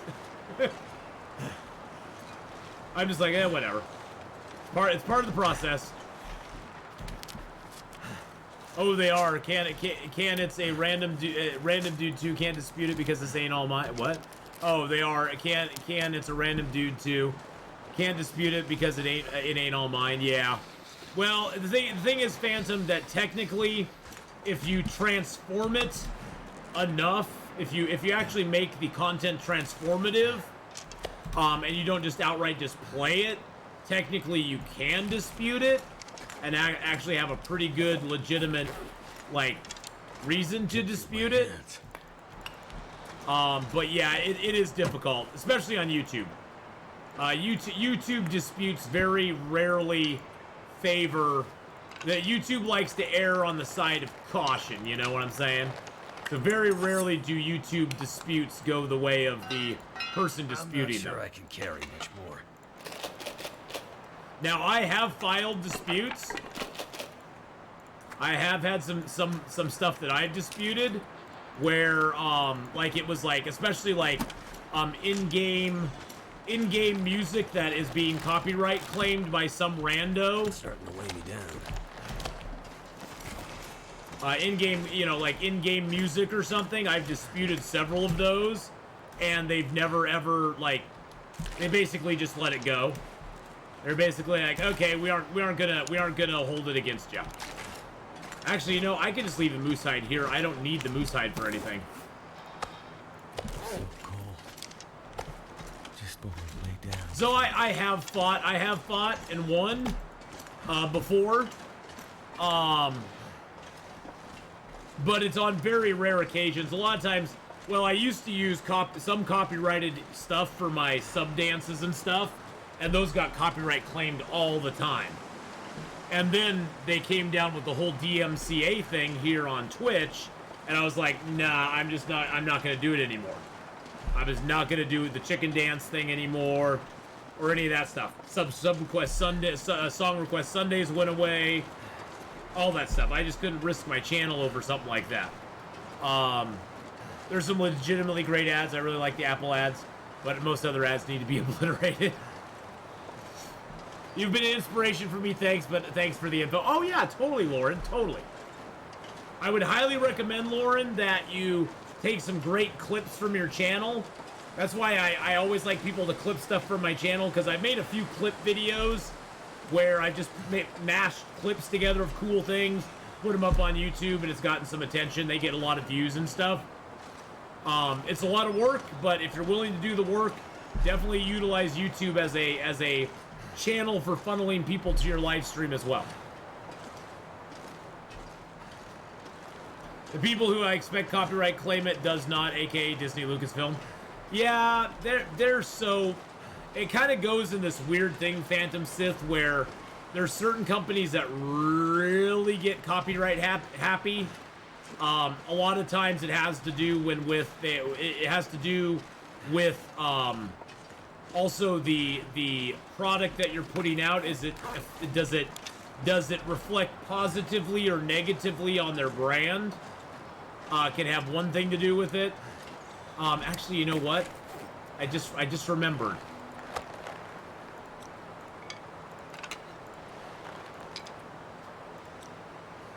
I'm gonna run back to the place, the place here real quick. I have coal in the cave. I'm just gonna take that coal with me. The biggest problem is if you're coming out with negative stuff, they will copyright claim you, because they find that they sort of use copyright claim as a cudgel to stop negative stuff from coming out. Where if it's positive, if you're like glowing about the newest Star Wars thing or whatever, they'll be like, who cares? You know, it's positive press for us, we like it. Unless you're just outright playing the video or something and just sitting back and monetizing it on your channel and then calling it like, you know, if they came out with a new, say, Andor trailer and you basically re-uploaded if it's a direct re-upload, they will copyright claim you. But if you're like commenting on it and giving it praise, they'll totally let that go. They'll totally let that go. Because it's just good press for them. And they know also the bad press they would receive if they, like, if they came down, if they did that. Well, Naughty Dog faced that as well. And YouTube's how I found you. It's highlights reel of video game music. Oh, video game music. Oh, okay. And that's the thing. Like Naughty Dog and Sony. Well, it came out later. It was Naughty Dog. It was not Sony. Sony didn't give two craps. But Naughty Dog, when Last of Us 2 was getting so much backlash, and there are so many people like roasting it, Naughty Dog and leaking stuff out ahead of time. You know, stuff that was out there that it wasn't like somebody like, I don't know the whole behind the scenes of it, but there were a lot of channels getting copyright strikes and copyright claims from them because it was such bad press for them. And so I think a lot of it has to do with I have intestinal parasites, Jamir. I got the intestinal parasites. Which actually reminds me, I need to take my pills. I've got 17 more days of it. And so I think a lot of it has to do with the press they're getting. I think a lot of it has to do with the size of the company. Disney in some ways is so big they just don't give two craps. About a lot of stuff. About a lot of it. They're just like, we're just pumping content out, we don't care. Wonder how long the grace period is. I don't know. I mean, I took it in the morning. I'm trying to take it every morning when I wake up, so... The nice thing is with intestinal parasites, I believe you can sleep as long as you want. But yeah, I mean, copyright stuff on YouTube is really goofy. Is really goofy. Like, one guy that I watch on YouTube a lot, Mauler, who, like, does breakdowns of movies and stuff, and they're long. That's why they call him the Long Man. Go check out Mauler on YouTube, by the way. He's awesome. You may not agree with his opinions. I don't agree with his opinions all the time, but I sure do like listening to him because it's damn interesting. But he's putting up a multi-hour multiverse of madness review. Multi-hours, like 4 to 6 hours of it. And he was talking about copyright claim the other day on one of the EFAPs, and he was like, "Yeah, it's goofy. I've uploaded. The video's so long. I wanted to take care of the copyright stuff beforehand before I uploaded the whole video. So he's been test uploading it in 1 hour chunks. He'll get feedback on what's being copyright claimed, so he'll go and fix that in each hour segment. But then he put it all together with those fixes in mind." Uploaded the whole video, and guess what? He gets more copyright claims on different stuff than appeared in the original video. So it just seems to me like copyright claims on videos is kind of it's kind of hit and miss. It's kind of dumb in a way. Yeah, it is kind of dumb in the way. I love this 10-hour Star Wars sequel review. Oh god, his stuff is hilarious. They reviewed all of the, Book of Boba Fett on the EFAPs. Oh my god, I never watched Book of Boba Fett, and I'm glad I never did. Because I just died laughing at stuff that they came up with. It was like, oh my god. It's an automated process. Yeah, exactly. Exactly. And that's the thing, it's just, and that's the thing too, is that it's like, well, why, you know, and it's like, why it makes the creator just go crazy. It makes the creator go crazy more than anything, because it's like, well, none of this stuff was a problem before. Why is this a problem now? Yeah, I never watched Book of Boba Fett. I was like, well, I honestly, Redcap, I have not been at all quiet about my disdain for modern Star Wars. I just think it's mostly garbage, to be honest. It breaks canon every time it can, and it's not well put together. It's just not well put together, in my opinion. I know some people love it. I know people love The Mandalorian. I really like the first season of Mandalorian. It's flawed, but it's, you know, it's sort of like Eddie Murphy talking about sex, you know, where it's like you're a starving man in the desert and somebody gives you a cracker. That cracker is the best cracker you've ever tasted. It's like, yum, yum, yum. Oh, is that a saltine? Oh, that's awesome. I love it. You know, and you know, but after a while you're like, well, this is just a plain old cracker. You know, it's just a cracker. It's not really anything that's great. And that's the thing, is I think we've been starving for so long, and The Mandalorian was such a breath of fresh air. It was like, okay, I can get behind this. It's it's almost like you're like going, oh, I think it's heading in a good direction, so I can get behind it. I'll support it, even though I have problems with certain things in it. It's way better than what I was getting before. Crackers don't matter, they don't. Yeah, I canceled my Disney Plus a long time ago. There's nothing on it that interests me. I've checked out of the Marvel stuff. I've checked out of the Star Wars stuff.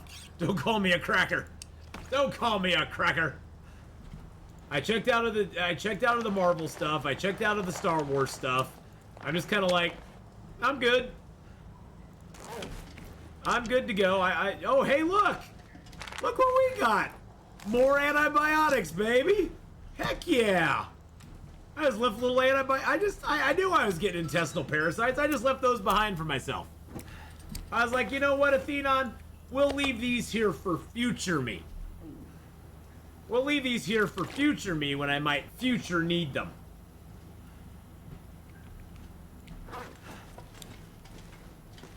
I watched the first 2 seasons of the Orville. I haven't got around to watching the third. I've heard the third is a little slow paced in the beginning, but then again, I don't mind slow paced. I like building stuff, so. But yeah, I haven't watched the Orville yet. Season 3. I've watched the first 2 seasons. I love the first 2 seasons. I love that the Orville is more Star Trek than Star Trek. I think that's just hilarious. Because he's a huge Star Trek fan, so. Third one's pretty good, but sort of gets way more serious. Okay. Well, I mean, they had to fool the. You know, the whole story behind that, I guess, is that when they took that to the studio, the studio was like, well, we don't want to discount Star Wars. And they were like, oh, no, we're gonna make it a comedy. It's gonna be like a Star Wars or Star Trek comedy, not Star Wars, Star Trek comedy. And they were like, well, we don't want it to be like Star Trek. We already got Star Trek. And they were like, oh, no, we're gonna make it like a comedy. Yeah, they had to trick the network into letting them make it, which I think is hilarious. Yeah, it's more Star Trek than current Star Trek is. With Picard going around on his, oh, I'm so sorry about all the things I did as Captain Picard. I'm so sorry. The Captain Picard apology tour is what I call it. That and Discovery, and what was the other one? What's the other? They have Discovery, Picard, and New Worlds, or Strange New Worlds, or something like that. Valor the Desert Fox with a 49-month resub.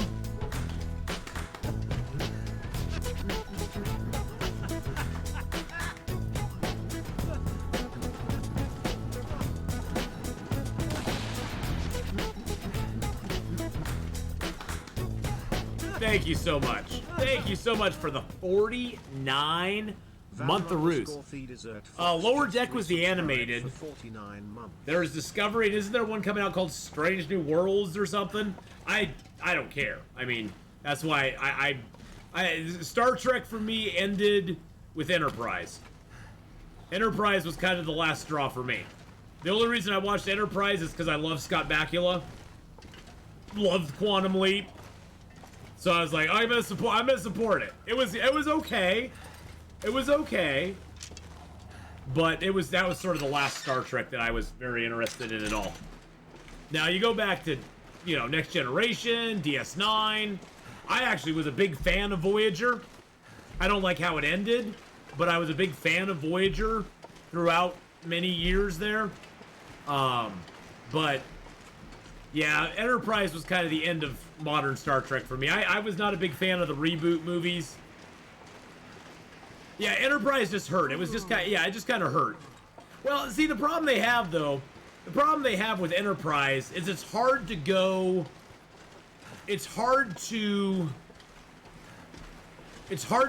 backwards in time more, you know, like have a show.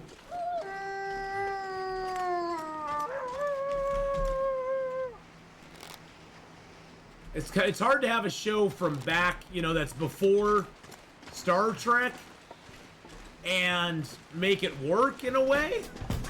Woo!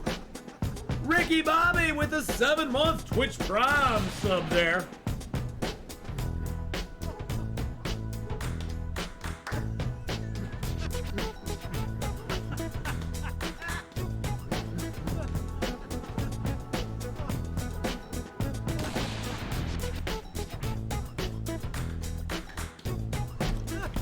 It does. It really does, Phantom Sith. Making prequels is a mess for canon. It's a mess for canon, and they messed with canon even in that. But see, the thing is that Next Generation, DS9, Voyager, it's easier to make those and not have a mess with canon because now they are an extension of the existing canon that is already there. And that's the thing. Have you ever felt like Interloper's too easy? Well, I got intestinal parasites 2 seconds ago. I got intestinal parasites 2 seconds ago. So no, I don't think it's too easy. Damn you, intestinal parasites! But now I have friends. I have wormy friends. I don't feel it's too easy now. I think the later game, you get more complacent in late game, and that makes it a little dangerous for you. Because you aren't expecting things to happen, like the bear walking right up on me and me not hearing it, me getting intestinal parasites from eating them. But, you know, it's fun to get in those situations because people like to see me get out of those situations, too. But see, I think it's easy to make, like, a Next Generation, DS9, Voyager, and have those be follow-ups because they're just building on the already established canon. Going backwards in time with Enterprise, I think, was a mistake. Just on the fact that, you know, it predates Star Trek, and they still tried to put a whole bunch of stuff in it that made me go, to escape this cold. really? Wait a second, they didn't even have that in Star Trek. How do they have that now? How are they doing these things now that they couldn't even do in Star Trek? I think that was the most confusing thing about Enterprise, is that it kind of mishmashed, played fast and loose a little bit with the canon of the original shows. And I think that's the problem they're running into with Star Wars. I think that's the problem that Amazon is going to run into with the Lord of the Rings prequel. Their Rings of Power, which looks absolutely horrible. Well, but see, that also Feels like a lot of that also Phantom Sith takes a dedication from the writers of the show to not interject their own stuff into it. To go, okay, this is the world, this is the established world we're building towards. Everything we do has to fit into that world and logically work. And if something doesn't, we need to look at that and either have an explanation about it, why it's different or why it was forgotten about, or we have to come up with some other, you know, creative way to put that in our show. And unfortunately, they're kind of devoid of creative juices in some ways. They just want to tell their own story and to hell with the rest of the canon. I mean, that's what Star Wars thought it was going to do by basically decanonizing the extended universe, which I think was like, I think that was one of the worst mistakes that Star Wars ever made. Disney Star Wars made the hugest screw up by decanonizing the extended universe. They had so many stories. They could have frickin' just bought, you know, they could have frickin' just made movies about the extended universe for the next 20 frickin' years. And people would have been just excited about it like crazy. I mean, it was the stupidest thing they could have ever done. They were like, well, we want to tell our own stories. Well, tell me, how'd that work out for you? How'd that work out for you? It didn't work out very well, did it now?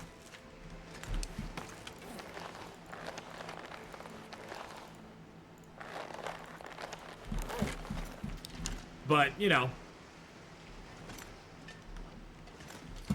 it didn't work out real well for them. Let's just put it that way. You don't notice them rushing out many post-sequel shows. Everything they're doing right now happens between the prequels and the sequels. They aren't putting out any post-sequel stuff because there's no demand for it. Nobody's beating on their door going, I want more Rey Kylo stories. I want more stories following Dameron Poe. And I want more stories following Finn. Because nobody gives two craps. Let's just be honest. Admiral Thrawn is the best extended universe character I've ever seen. Yeah. He was really good. And that's the problem, is that when you decanonize that much stuff, first off, you're going to piss off a large part of the fan base. You're basically outright telling them, yeah, the stuff that you've loved, you man-child, over the last 20 years, the stuff that you loved, yeah, it's not real. I mean, we know it's not real anyway, but we're not going to include it in the canonized universe anymore. You can only appreciate the stuff that we brought out. Only the stuff that we've done is canon. And a lot of fans were like, well, yeah, I'm good. Don't care. There's a fine line that they have to walk. Because, and they're gonna, I mean, I think Amazon is running into that with Lord of the Rings right now. They've taken on a fandom that will not back down. They've taken on a fandom in the Lord of the Rings fans that know those books inside and out, from the Silmarillion to Lord of the Rings to beyond Lord of the Rings with the appendices and everything else. And those fans will not back down. They will not bend the knee and go, okay, just do whatever you want to Galadriel. Make her basically into a strong dude. Basically make her a dude instead of being the powerful elf queen that she was, that was feared by so many and never had to lift a sword, ever. Just take that away from her. Just take that away from her. Let's go on the journey discovering who Galadriel is. It's like, no. Most fans are like, no. Most true fans of Lord of the Rings, even some of the not so true fans, the ones that are just kind of like people who enjoy it, are like, that's not the Galadriel I remember from Lord of the Rings. I mean, that's the thing in the actual what's his name, Peter Jackson movies. Galadriel was portrayed really well. She was portrayed amazingly in that. She wasn't going around hacking and slashing crap, but she was portrayed as a strong, powerful female character who was not only feared but held in awe by other characters just because of the power that she had, the intrinsic power that she had, even to the point of changing Gimli's mind, because Gimli, you know, you remember Gimli? He hated elves. He was brought up to like despise elves and think that they were less than everything, you know, less than the dwarven race and everything. And throughout the series, he grew closer to Legolas. He fell in love basically with Galadriel. He was like, oh my god. Oh yeah, when she basically shows what she could become if given the One Ring, she's already a ring bearer. She already bears one of the rings of power, the 3 rings of power that were not corrupted by Sauron, that the elves possess. That's why the elves were not corrupted by them. He never had a chance to actually corrupt those rings like he did with the others. Yes, the Ring of Water, thank you. And that's the thing, is like, she showed in that she, you know, if she did succumb to the seduction of the ring, she would become powerful and terrible, and everybody would worship her and tremble at what she would become. I mean, it was just that was such a well-written scene, and it was scary. I mean, I was like, you could see, and oh god, Elijah Wood acted his ass off in that scene. You could see the utter terror his character went through, going, alrighty then. There was a reason that the hobbits were ring bearers. There was a reason the hobbits were the ones that could bear the ring, because hobbits have no lust for power. They have no lust for dominating the world of men or the world of elves. They just want to be left alone and enjoy their tobacco and their ales and food and stuff. But like Aragorn, she has humility and self-control. Well, yeah, like Aragorn, like Gandalf, like Galadriel had the same humility and self-control to know that they could not be tempted by those. That they had to say no, because if they didn't, they could turn into something that they truly feared that they could become, and that was basically an all-powerful terror that would terrorize the entire world. So yeah, I mean, it's a brilliant piece of writing. I mean, I'm just very, I mean, yes, I am going to watch the first episode of the Rings of Power. I have no high hopes for it. I'll give it a chance. I can't do anything more. I'll give it a chance. I'll let you know what I think of it. I don't think I'm gonna think much of it, but we'll see. I need to find something to drink. We'll see. I'm not a complete Lord of the Rings nerd. I had a hard time reading through the Silmarillion, and honestly, I don't remember a lot of the Silmarillion. I did read the appendices. They were kind of boring. The Silmarillion's boring because it's a history book. It's a very tough read. It's not a narrative. It's a history book. It's sort of like reading some of the books, you know, in history class where you're like, oh my god, just kill me now. I don't want to read this anymore. I have to leave something behind. You think you're gonna get deep concepts like this from them? No. No. We're gonna yeah, it reads like the Bible, basically. No, the concepts we're gonna get from them is strong woman with a sword going around killing things and doing some great CSI work on figuring out who Sauron really is. And being places that she never was. And that's the other thing, is they're gonna have her in places that she never, ever, ever, ever, ever, ever, ever, ever, ever was in the actual canon of the Lord of the Rings. And I think that's what makes Lord of the Rings fans rather upset, is they're putting her in situations and places that she never visited and never were in. That's why every Lord of the Rings trailer has been ratioed. That's why the comment section is full of stuff where people are making fun of it, saying, "Oh, the part where Gandalf says to Harry, now you're a wizard, Harry." That was my favorite part. Tolkien couldn't have written it better. That's why stuff like that is plastered all over every video they put up. It's because people are just roasting it. It's like, well, if Amazon can make their own headcanon, I can make my own headcanon too. You know, my comment was the part where Captain Marvel crashes to Middle Earth and the Hobbits find her. That just blew my mind, and I can't wait until she battles Thanos at the end for all the Rings of Power.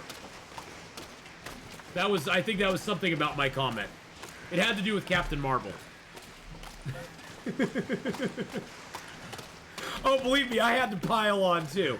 Well, see, the reason that people started doing that, Red Cap, is that everybody was starting to post up the comment, the paraphrase Tolkien comment where, you know, evil cannot create anything. Evil cannot create anything; it can only destroy it. You know, that's a very general paraphrase, but that was just being spammed over and over to the point where on the Amazon Prime original video, it had over 90,000 comments, and they deleted over 40,000 comments off their video. And that video is now ratioed at over, like, it's like 125,000 to 2 million ratio. And every video, so people started going, well, they're saying they're all bots, that's why they're deleting them, because they're bot accounts. So guess what? We're all gonna make up our own little things, and so they can't say it's a bot, because every comment's different. Remember the part where Gladriel drew her lightsaber and got into a battle with Steppenwolf? It was epic. It was life-changing, Redcap. Life-changing. Hallis, have a great lurk, my friend. And yeah, Rings of Power comes out in, what, a week, I think? I think it's a week till Rings of Power comes out. I'm pretty sure. So, I mean, like I said, I'm going to watch it. I'm going to give it a shot. Maybe I will come back the day after and be like, you know what, boys and girls? I apologize for anything I may have been saying about Lord of the Rings, Rings of Power before this. I watched the first episode, and I was blown away by how amazing it was. I can't even say it with a straight face. I was blown away by how amazing it was, and I highly recommend you all go see it. You never know. I went into Top Gun Maverick like going, okay, I've heard a few good things about it. I'll give it a try. I mean, how is a 35-year follow-up to a movie that I was meh on when it first came out? How is that going to play out now? Is that something that's going to be amazing? I don't know.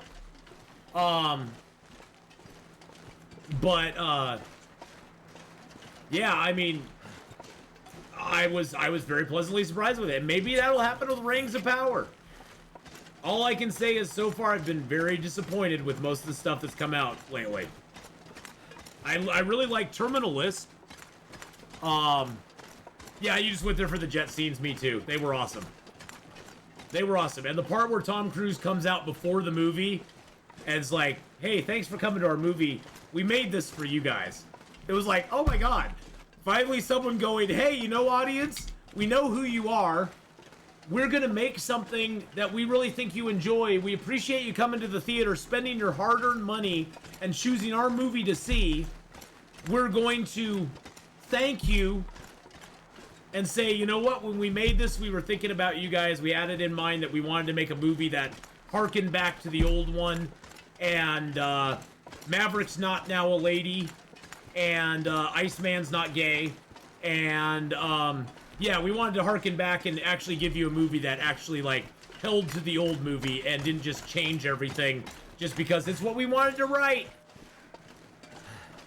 Which is the biggest problem in Hollywood. The self-inserts. The self-inserts have to stop if they want it to succeed. The self-inserts need to stop. Just write a movie for everybody. Movies were for everybody. I knew back in the day, people of all different backgrounds, genders, races, sexual orientations who loved The Terminator and Terminator 2. That movie was not directed at a specific audience. That movie was like, everybody's like, wow, that was a freaking amazing freaking movie. Amazing freaking movie. You know? Terminator 2 is awesome. I even liked it better than T1. How is that? That's crazy. Solid gameplay. Yeah, solid gameplay today. Hey, we're trying to, we got this damn intestinal parasites, man. What can I do? I gotta get back to Pleasant Valley where I have all my meds. I only got so many meds going on. I don't like Tom Cruise because of Tom Cruise movies are all about Tom Cruise. Maverick and Top Gun are guilty of this. But like I said, I got enough jets, so I was content. Yeah, exactly. I'm not the biggest Tom Cruise fan either, to be honest. I've not liked a lot of stuff he's been in. But he's been in enough decent stuff that I'm like, okay, he's a good actor. He's Tom Cruise. He's like Keanu Reeves. He pretty much plays himself in every movie. He's not an actor like Gary Oldman who can just meld himself into a character. And you see in the credits, you see the name Gary Oldman, and you're like, Gary Oldman was in that? I mean, you know, that's the thing. He's not an actor like that who basically is like able to like just meld into the character and you just kind of forget it's him. I mean, I honestly did not know Gary Oldman was Commissioner Gordon until I saw the credits. I honestly did not know that. It's like, oh, that was him.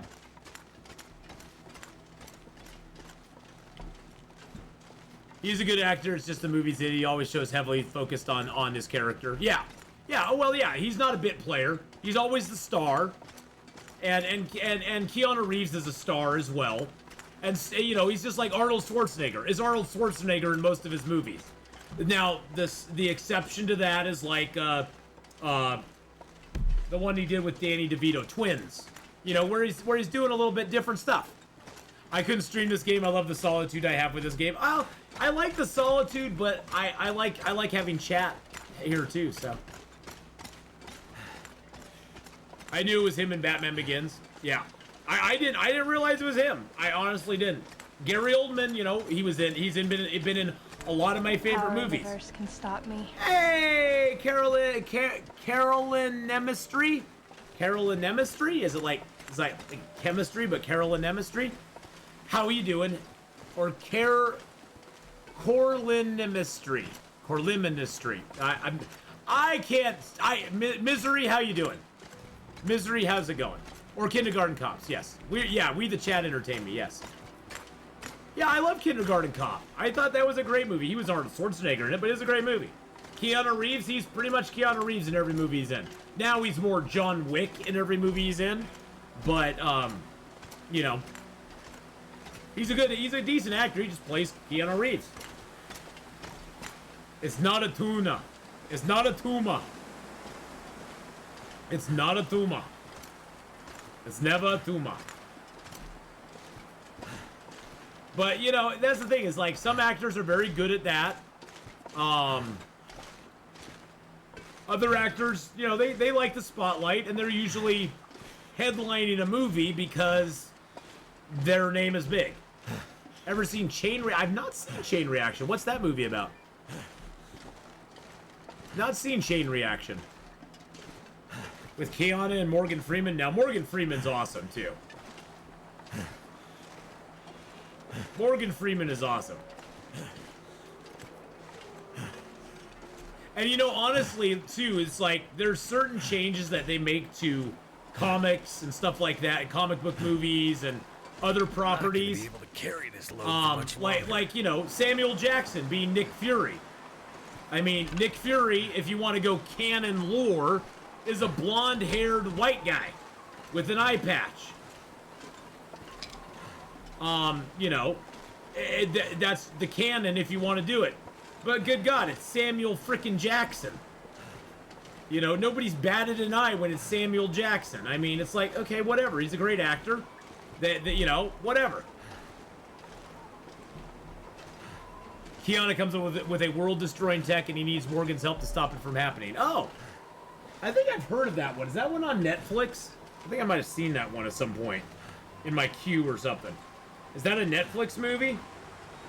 Now I'll probably get attacked.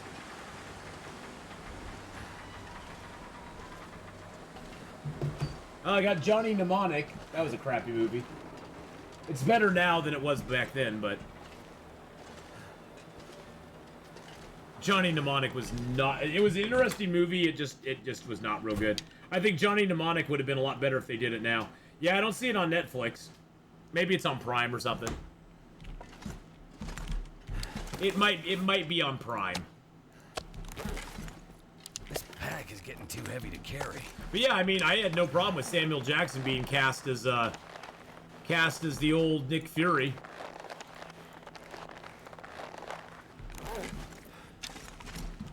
No problem at all. Alright, so where do we have all of our hides? I think they're all out here. Oh yeah, look at that. We got some hides and stuff.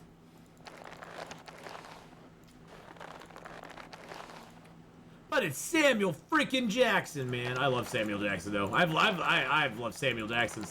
Samuel Jackson's a great actor. I've loved his stuff for ages and ages. Alright, let's see what we got here. We got some cured birch. Nice. We'll need that. We got a cured gut. What do we got in here? We got 8 arrow shafts. Now we have 16 arrows. 42 feathers. Nice. Nice. We're prepping. We're prepping to go to Blackrock, boys and girls. That's what we're doing. That's our goal right now, is to prep to go to Blackrock. So we need to have all of our bits and pieces in place, you see. We can't have our stuff not all in order. Plus, we're fighting intestinal parasites at the moment. I did read the short story right before, so I may have been a bit biased. It was kind of cool to see the short story brought to life. Yeah, oh yeah, I read the short story too. I forget. It wasn't called Johnny Mnemonic though. What was it called? What was the short story called? Or was it called Johnny Mnemonic? I can't. It was so long ago, I honestly can't remember. Can just call me Lynn. Oh, all right, Lynn. Yay. What's my favorite thing about Blackrock? Nothing.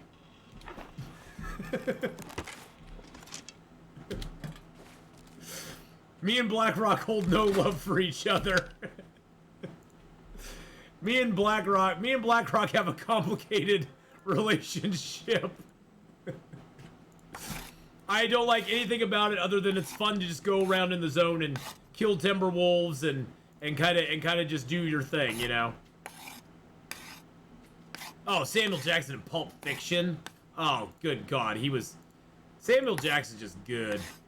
I like running through the gas. Yes, that's it. I love running through the gas. Well, Lynn, thank you for the first time chat, and I will just call you Lynn from now on. That'll be way easier on my poor addled old brain, because my poor addled old brain doesn't do good with stuff sometimes. Oh shoot, I don't think I have any food here, do I? I've got no food. We need to make a food run. We need to make a food run, boys and girls. Let's transfer all that over.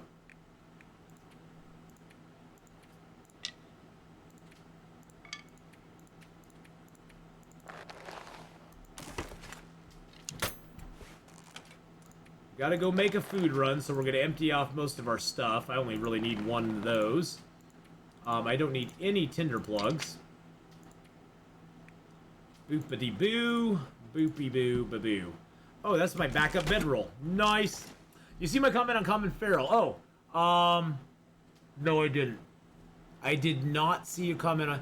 Oh, I have to give some props for Colin Farrell as the Penguin. What was he the Penguin in? Was he the Penguin in the movie, or? Most of those movies I've kind of, like, erased from my memories.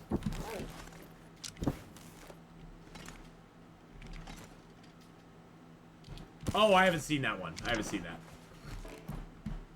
I'm not a big Robert Pattinson fan. The only reason I went and saw the Batman movies is I like Ben Affleck, mainly because of Dogma, and I liked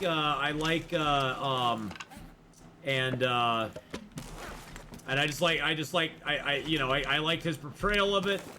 I liked whatever the guy who played it before him in the Batman Begins and stuff. I like his acting in it as well. It was called Johnny Mnemonic, but it was only like 20 pages, so they expanded the storyline to the screen. Oh, okay, it was part of a compilation book. That's probably what I'm thinking of.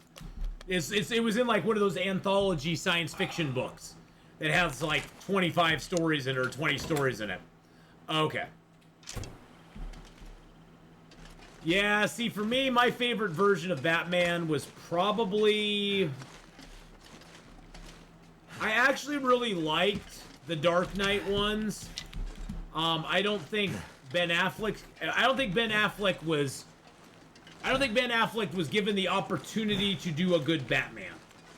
Let me just put it that way. I liked him as a Bruce Wayne character. His Batman was a little too... They tried to modern it up to having technology, like all this technology and stuff that... Yes, Batman has a lot of tech, but, yeah.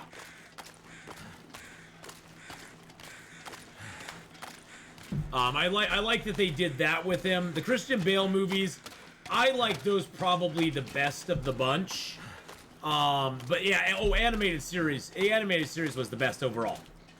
Yeah, unfortunately, DC is just in a spiraling dumpster of garbage right now. I mean, you look at the two big movies they have coming out soon. One has a guy who's like up on some weird ass charges in Ezra Miller. The other one's attached to Amber Turd, which is just something that's a shackle I would not want to have if I was a movie studio.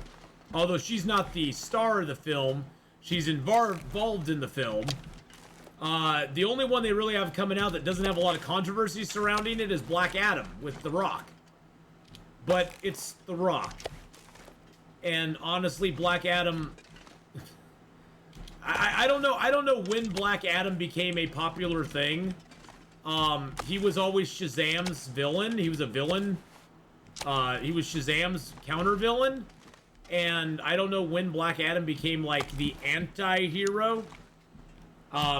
he sort of became that, I guess, when they decided, well, we'll make him like our version of Doctor Doom, where the people in, you know, in his country love him, but everybody else looks at him as a bad guy. Oh, Black Adam started getting popularity a while ago. Black Adam started getting popularity a while ago in the comics.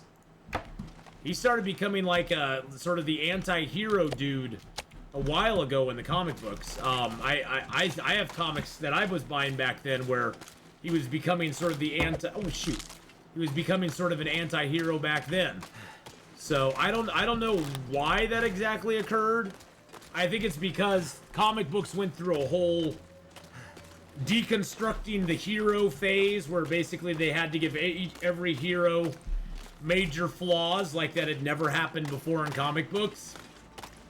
A la Tony Stark being an alcoholic in the 80s. Speedy, Green Arrow's sidekick, doing drugs in the 70s. I mean, it's been done before. It's been done before. But they you know, it was the whole anti-hero kind of movement. Punisher was kind of a beginning part of that as well, where he was sort of a ambiguously, he was sort of an ambiguously good character where he had bad methods, but kind of you could cheer for him in a way because he was going after gangsters and mobsters and low-life people who were obviously guilty, but nobody was doing anything about it, you know, that sort of thing. So he sort of had that going for him. I honestly was never a big Punisher fan. Just not my kind of hero. I was never a big Venom fan. Or Carnage fan. Just not my kind of heroes. Never was a big Dexter fan. I think there was an actual wolf out there, boys and girls. I think there was an actual, real live wolf that was creeping around the barn. I watched the first season of Dexter, I just couldn't get into it.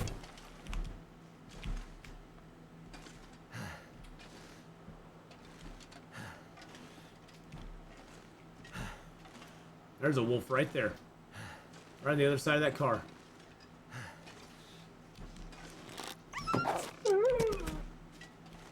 Yep, that's dinner. That's exactly what I said. I was like, oh look, dinner's arrived.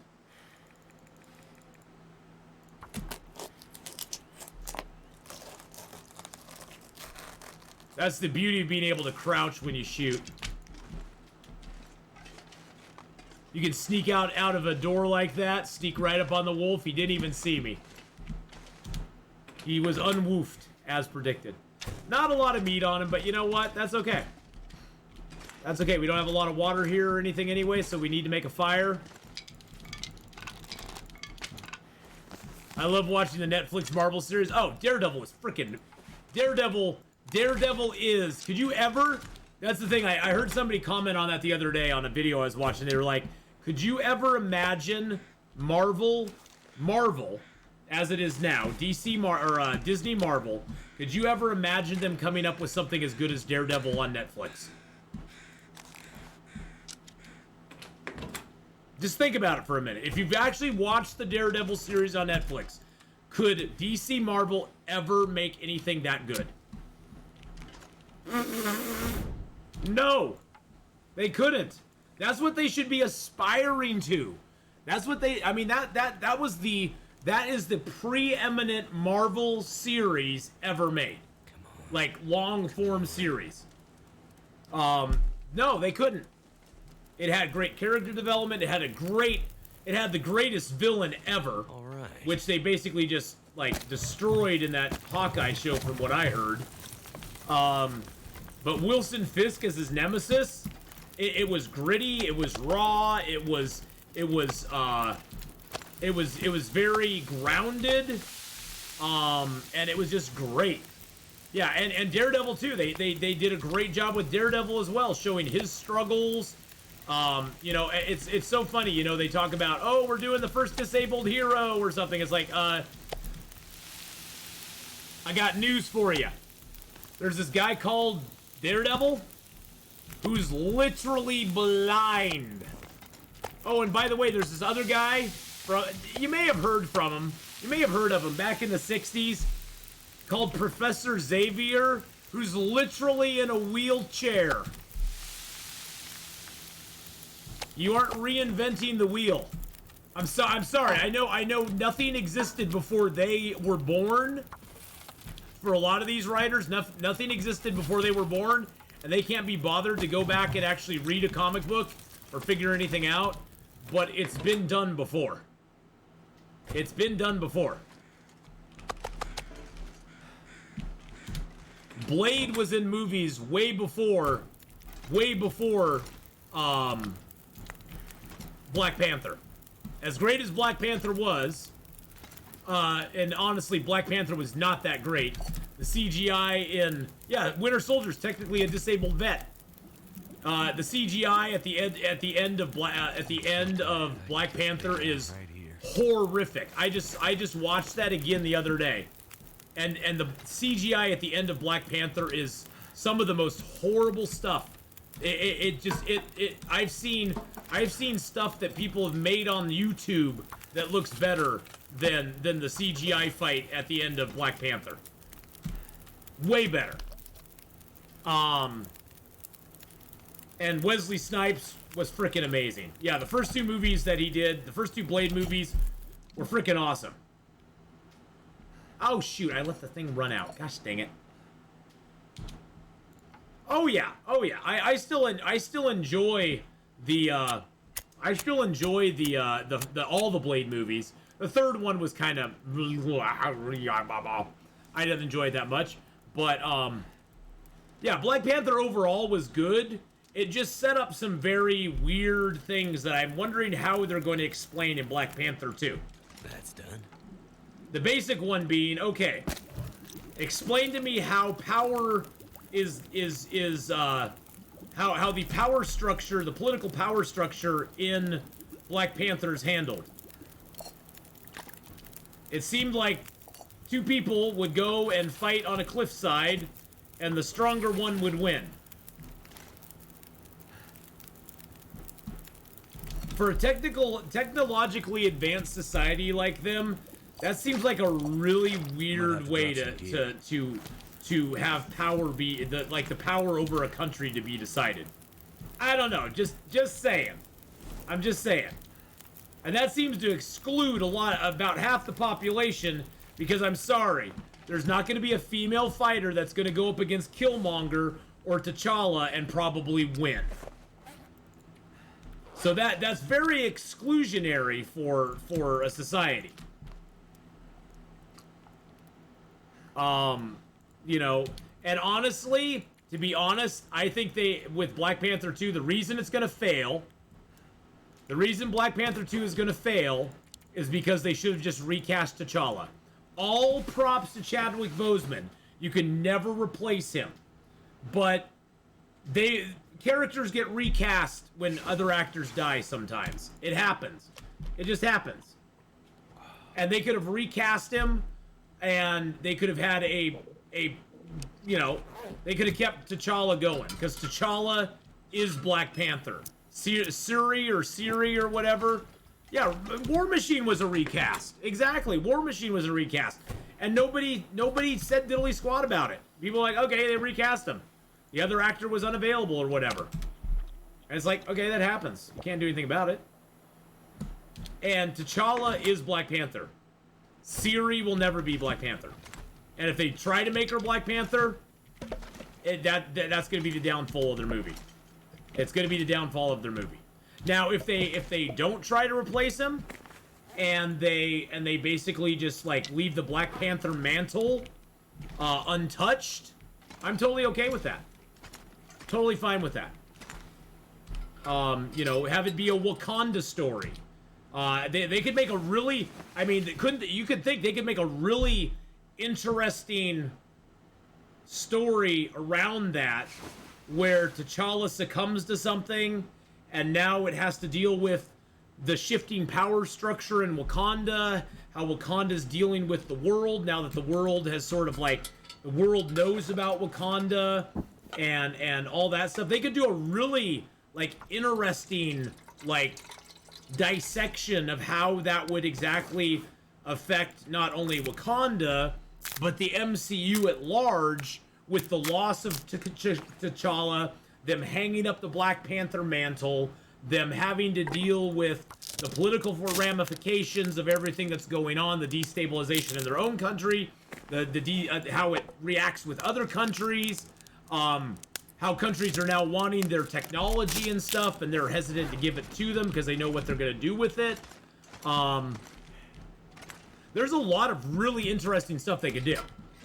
But no, they're gonna pass the Wakanda T'Challa mantle to Shiri, or whatever her frickin' name is. Because she's so much better! And she's gonna be a better Black Panther than Black Panther ever was. Shuri, yeah. She's gonna be a better Black Panther than Black Panther ever could be. No. No. Yeah, and the Submariner, based on Mayan culture, he's a freaking Atlantean. I'm sorry. He's a made-up character. He's a freaking Atlantean. He is not from the Mayan culture. He's an Atlantean. To keep him separate from Aquaman. Well, maybe they're just trying to pick up that juicy Mexico market. They're trying to be like, hey, look, you remember Mayans, right? Mayan culture, we love it. And what about She-Hulk? Who's that series for? That series is for nobody. That series is for people who just want to not enjoy life.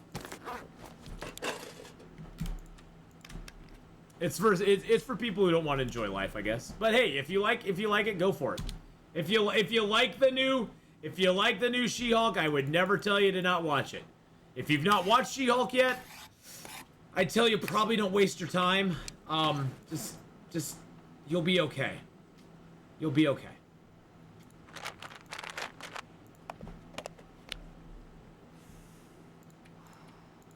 She-Hulk, from the things I've seen, She-Hulk seems really cringy. Seems real cringe. Lots of cringe. I don't have Disney Plus though, so I personally haven't watched it. I have no desire to. I was never a fan of She-Hulk though, so I could care less about She-Hulk, to be honest. I could care less about She-Hulk. Well, She-Hulk will be a big deal for the 8 episodes or 9 episodes that they have, and it will be forgotten for next product. It'll be forgotten 2 minutes after it's done, because next product, Moose. No Moose. First episode intrigued you? Well, the one thing I don't like is how they changed the origin story. I don't like how they changed her origin story, because her origin story was actually really good. That she was this tough lawyer, that the mob hit was put out on her.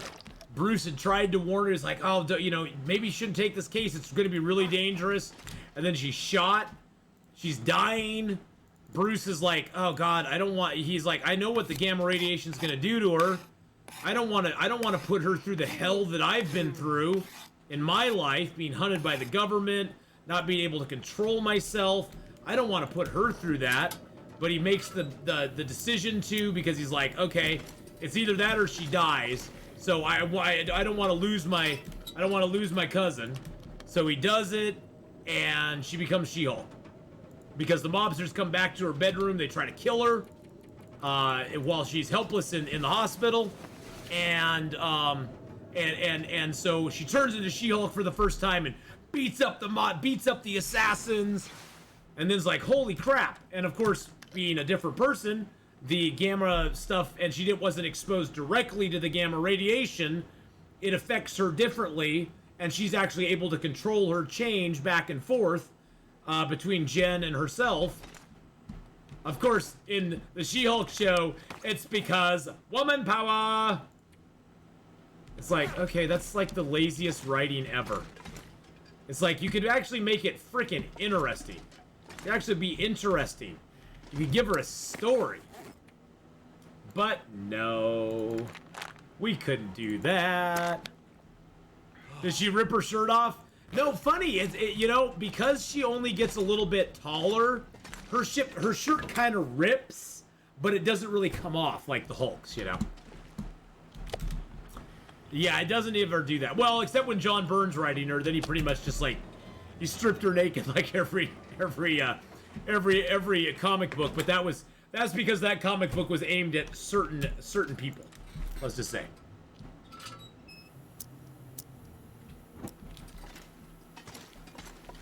Well, it is something every woman knows, Phantom Sith. Come on now. Come on now. Every woman knows it.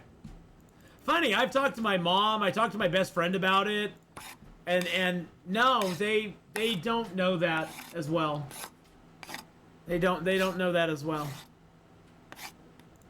It's interesting, you know, the more you talk to people, the more they're like, no, I don't know what she's talking about there. I'm not really sure. It's ambiguous. All right, we don't need the extra toolkit. So now how many arrows do we have? Teenage boys? Well, yeah. I mean, well, that's what comic books are generally aimed at in the day. That's I hate to break it to you, but that's the comic book audience. That was the general comic book audience back in the day. They knew their market like most smart companies, and they marketed stuff to that audience. You know, you notice how they don't market miniskirts to boys most of the time. It just, you know, they realize that probably 95% of their market for miniskirts is being bought by ladies. I'm just saying. Green Girls and Teenage Nerds go back as far as the as ST, the original series. Yeah, oh yeah, Star Trek, oh god, yeah. I honestly, I think She-Hulk was kind of a reaction from Marvel, like, ooh, we can make a Green Girl too. Ever saw My Little Pony? You know, My Little Pony, I don't know why, but they never ever marketed My Little Pony to me. I want them to market My Little Pony to me.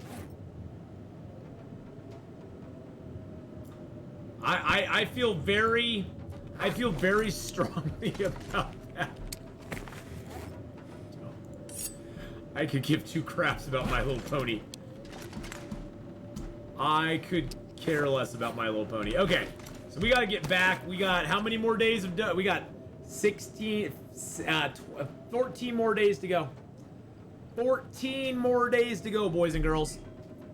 You know about brownies? I know about like, are you talking about like the thing that goes along with the Boy Scouts? Isn't that if you're a Girl Scout, aren't you a brownie? Are you a brownie scout? Isn't that something that goes with the Girl Scouts?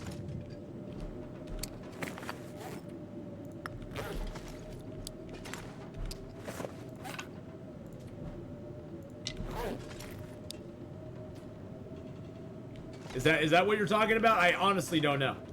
You don't have. I think brownies and Girl Scouts are separate. Oh, brownies and Girl Scouts. Oh, so brownies and Girl Scouts are separate. So there's okay. If that's what you're talking about, I know what those are, but I could use a drink. oh, I could use a drink. Hot dang. Bronies. It's like that. It's guys that like My Little Pony. Oh. Okay, well, I mean, the thing is, though, that's not the bulk of their audience, though. That's the thing is, in every audience, you will have outliers. I like watching Making the Cut with Heidi Klum and Tim Gunn. I would say Making the Cut is probably 85 to 90% female audience and 10% male audience. I'm just saying. I enjoy it. I like competition shows like that. I think it's kind of cool. I like seeing what dresses they're making. But I am not their target audience. I'm sure when they sat down to make the show Making the Cut, Heidi Klum and Tim Gunn were like, well, we have to make sure that our cis heterosexual men are included in the marketing that we do for this show, because that is a demographic we really want to get. That's not they know that's not their demo. Yeah, exactly. What is his name? I want to say Rapool, but no, that's it. The Drag Race show. Raul, what's his name? Good God, I know it starts with an R. I want to say Raphael's Drag Race. Hey, Raph from Hinterland, I got a new thing for you. You have to do Raphael's Drag Race now. I can see it. I can see it being as big as RuPaul's Drag Race. I'm not the Dancing with the Stars demo, but either. But here we are. Exactly. In his basement, stitching dresses together. He's like, I'm making new content for Long Dark. Astrid is actually gonna be able to physically stitch a dress together. We're making that, and I'm practicing right now doing it. So I have all the techniques down correctly.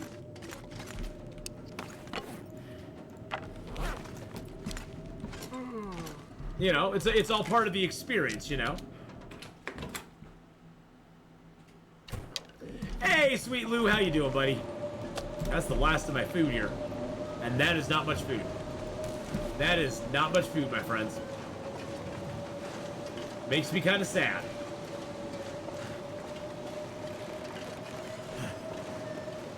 But an animal high combat worthy dress?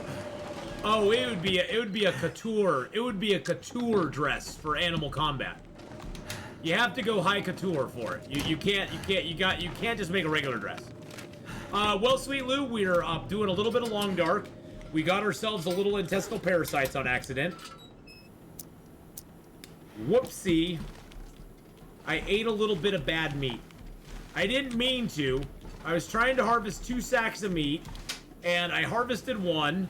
I went to harvest the other, and I was talking to chat, so I just clicked the button, and I accidentally ate a piece of meat that was not good. So yeah. I did not do it on purpose. I was going for a little bear tartare. But it wasn't bear tartare. It was very bad.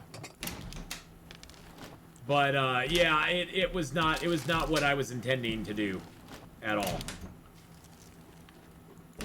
It was my fault. It was my fault. I should have been paying attention.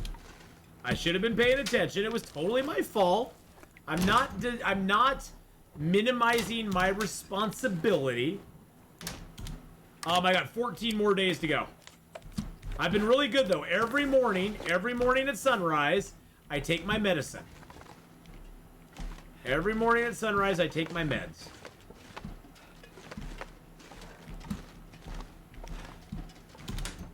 So I've been really good about it. I'm hoping there's a box of crackers in here. Nope. Damn it. I have plenty of meds back in Pleasant Valley. Right now on me, I have 1 more dose there, 2 doses there, and 4 more there. So I have 6, 7. I have 7 more doses on me at the moment. I have not picked any mushrooms in this zone, and I've not. So I could probably get everything I need in this zone if I wanted to. Come on, underwear. Oh, I was hoping there might be an old pair of underwear in there. How about maximizing the responsibility and banning everybody who distracted you? Nah, it's okay. Wonder if I can drop any of this gear. Then we follow up with donations for unbans, and we have a business model. Oh, I see. So it's a business model. It's a business model type thing. Oh.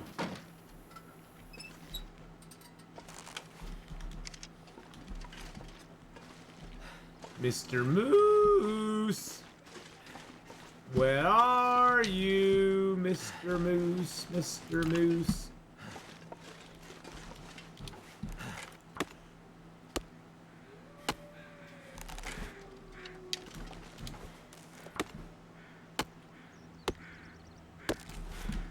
That was pretty good. Two limbs. I do. I did get $7 today, so I will remember that. Yep, you're safe, Phantom Sith. You're safe. You already did $5 dono and $2 in bits. You're a safe person, my friend. You are totally safe from the banhammer. You need not worry. Die if I don't warm up soon. We gotta go out and go fishing. We gotta go out and go fishing. We have no other option at this point. Unless we can go out there and get ourselves a wolf or a bear or something. Yeah, we gotta go. We gotta go out and get some fishing done. Probably just gonna have to fish through the night.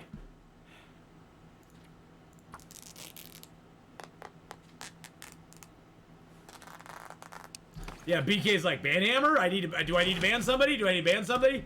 I can ban him for you, Atheenon. I can ban him. I can do it.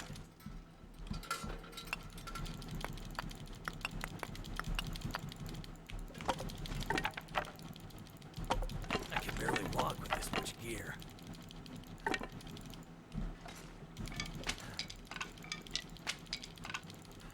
Alright. Let's see what we're gonna leave behind here. I'm gonna leave that in here. I'm gonna leave my feathers in here too. Let's leave some of the coffee. I'll drink a couple coffees before I go. Let's leave some of the teas in here. Let's leave the cured birch in here. I need all the wood for the fire so we can do our stuff. I'll leave the pry bar here. Leave the extra hatchet, the extra knife. Leave my hacksaw. Actually, I want my pry bar because I need to smash open the ice with it. I need to smash open ice. I can't forget about that.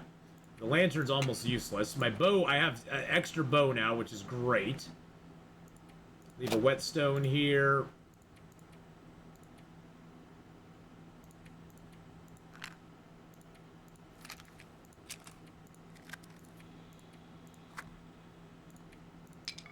There we go. Ben Mark Wars, why do you think he doesn't come around anymore? Yeah, you're ruthless. No, he does. That's not why he doesn't come around anymore. He's a very busy guy, and I totally respect that. So, but Mark Wars is doing well, by the way. Lay down. BK like a reverse Sour Patch Kid, like a reverse Sour Patch Kid. Ooh, Sour Patch Kid sounds good, but all I have is some dried pears, my friends.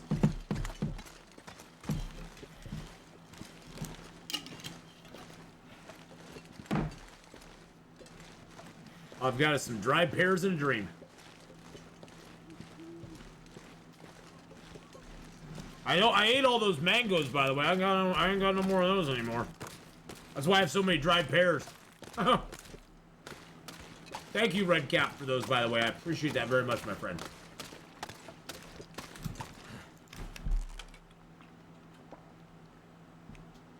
I will get to refill the oil lantern. You accidentally banned him? Yeah, right.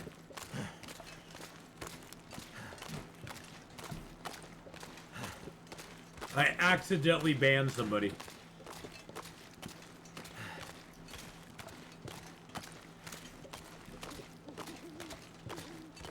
I was asked where Mark Words is and asked that he's fine. After a 2-week ban, I learned not to ask too many questions anymore. Oh, God. I'm doing good, UC. I'm doing good. By the way, boys and girls, go over and give Blackman PL a follow. Fellow streamer, plays a lot of StarCraft. Go give him some love. He's awesome and amazing.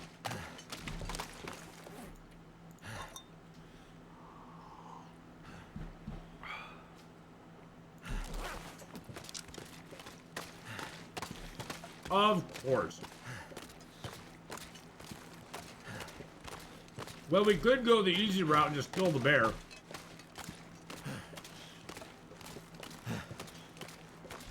This is why I never fish much. It's like, oh, I can kill the bear, or I can spend hours fishing to get 2 pieces of fish. That'll barely keep me going.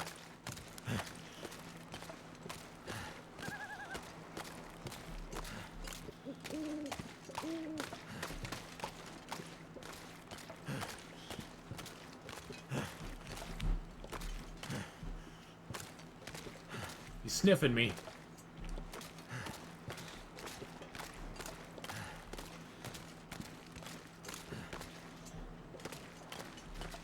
What is your damage, dude?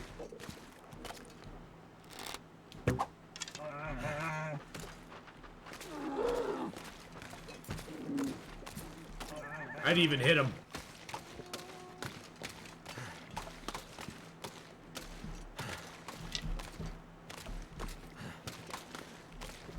Something's making me feel Oh, jeez.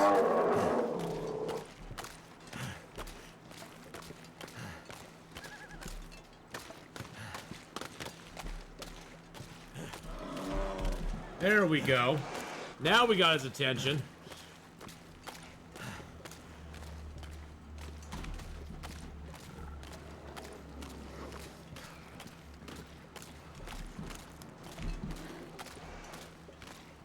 Now we got his attention.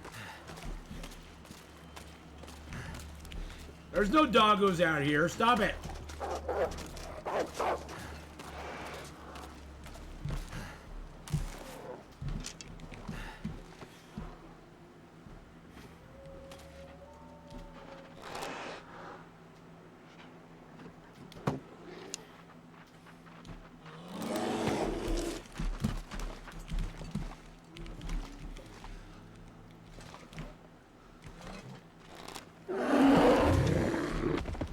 Oh ho ho ho! Good God, it was so hard to see that too. You guys didn't even get a chance to see that. I didn't have night vision on. God dang it. He roared up and we shot him. It's so dark I could barely see his freaking face. Make sure he's not asleep.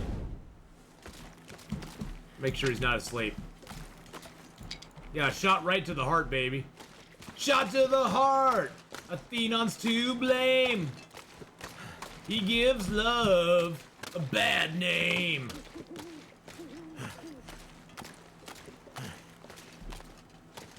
The bear played with my heart. Oh, there's meat right here. Okay, there was some food still here. Oh, we even have a salmon still here. So yeah, we did that. Actually, I'm gonna make 2 fires. I make 1 in here. Actually, I could just make 1 because I can go out. I can warm up, go out and harvest them a little bit, come back, go back out and finish up the quartering. I found a unique Lord of the Rings that you can wear that also doubles as a gold 20-sided round die. Oh, really?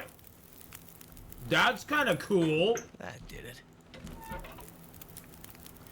Where do you pick up a little baby like that?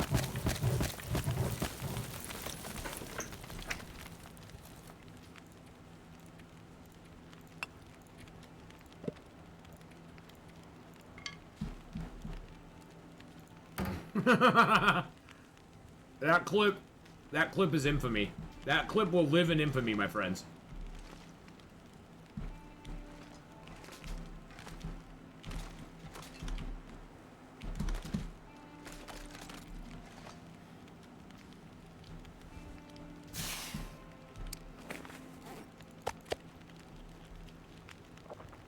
That is a fun clip.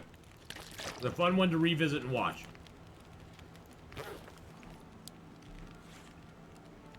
Fatigue reduced, well fed. Let's heat up a cup of coffee.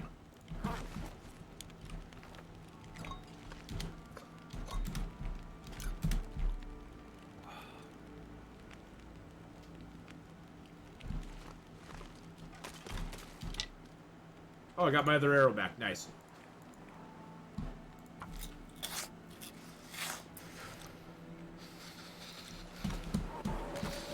Ah, that's why I didn't make a fire out there. You thought you could get me, game, didn't ya? You thought you could get me, game. The game thought it could fool me. Thought it could fool me, and it thought it could get me. I need to find a place to rest. No, no, no, no, no.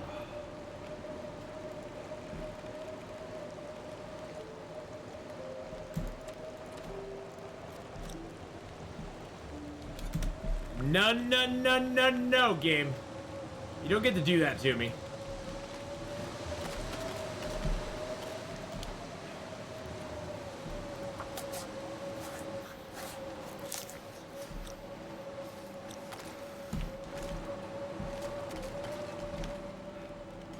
Not even close. What?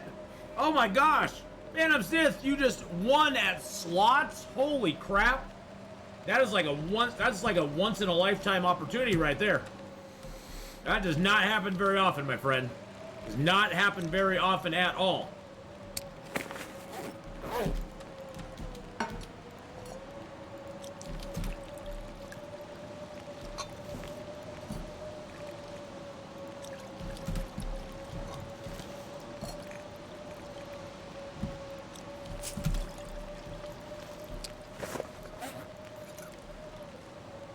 Drink down another hot coffee. Now that we're nice and warmed up again.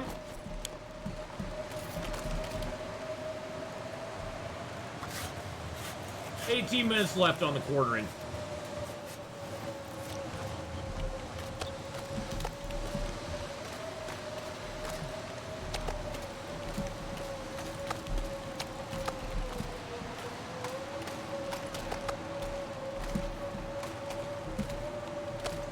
There we go. Pack is getting kind of heavy. Now we got meat.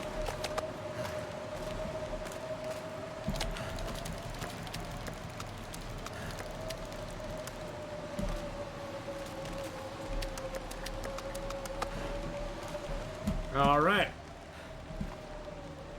Well, I say we get ourselves a nice little nappity poo, and then we wake up and make some bear skillet stuff. Yeah, baby. Woo! Let's go.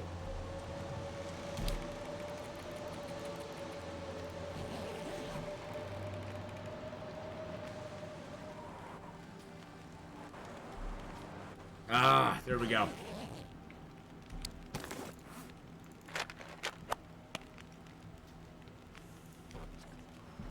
We got 13 more doses to take, boys and girls.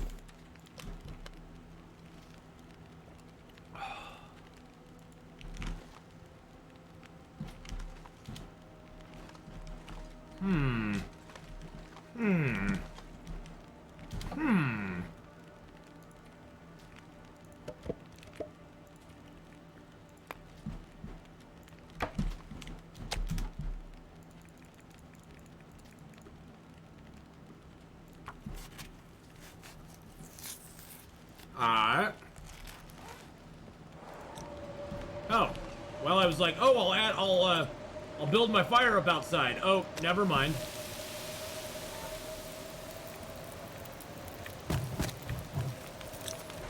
Let's build up the fire in here. Wow.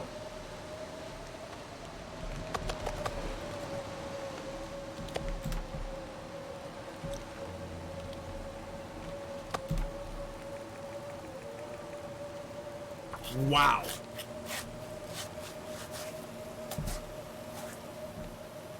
That's just crazy.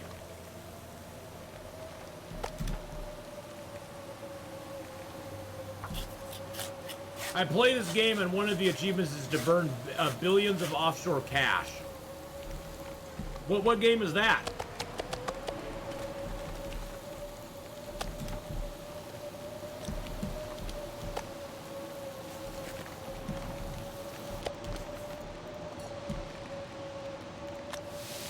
Payday 2? I've heard of that. I've never played it, but I've heard of it.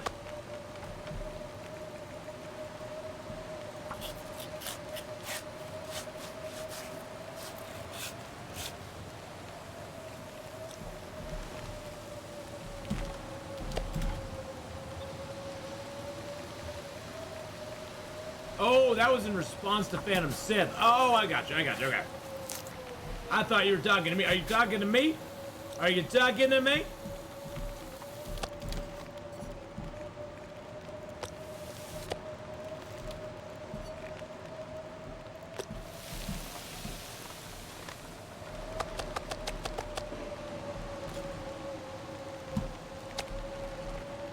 I've seen Discovery Channel people live their lives on ice. Couldn't handle living walking on land. Really? Wow, that's weird. I couldn't imagine that. Could not imagine that. That's weird. That's weird. I say without even thinking about it, that's weird. They think the same thing about me. They're like, oh, he lives all the time on land? That's weird. What a weirdo. Living all the time on the land. Jeez, what a weirdo.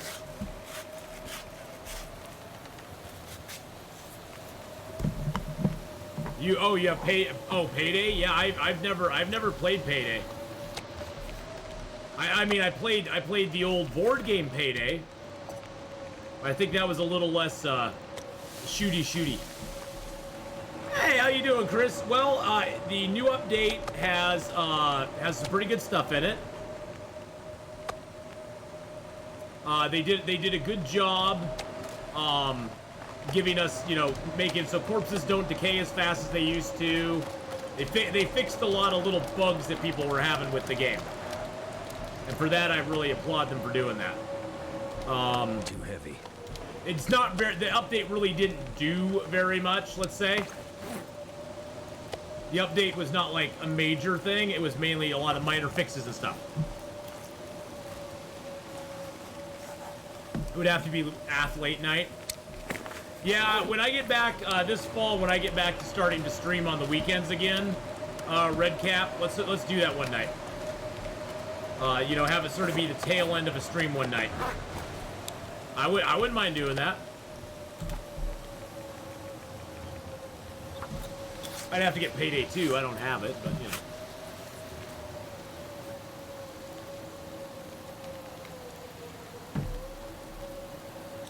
The best miniseries on Discovery Channel are the way ancient warships that were so big they grew trees and farms and several story homes, and then today would be bigger than New York, supposedly. Really? Dang. That's big. That's some big stuff.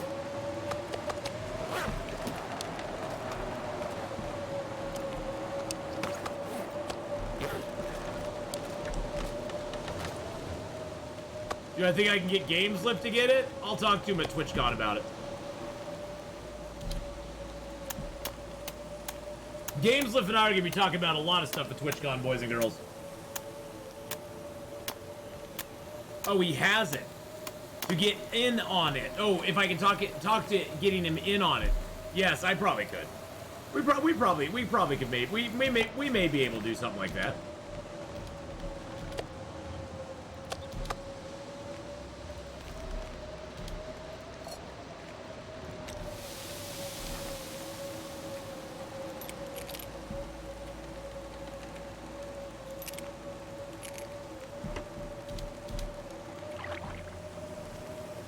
Might as well fish. Probably not going to get anything, but hey.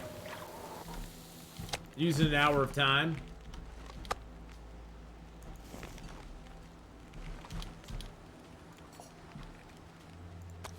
You don't really get much if you just fish for an hour. Just being honest. Do any of my group play it? I don't know. I don't really have a group. I don't really have a group other than the Pause Fellowship. I don't know if any of them play it though or not.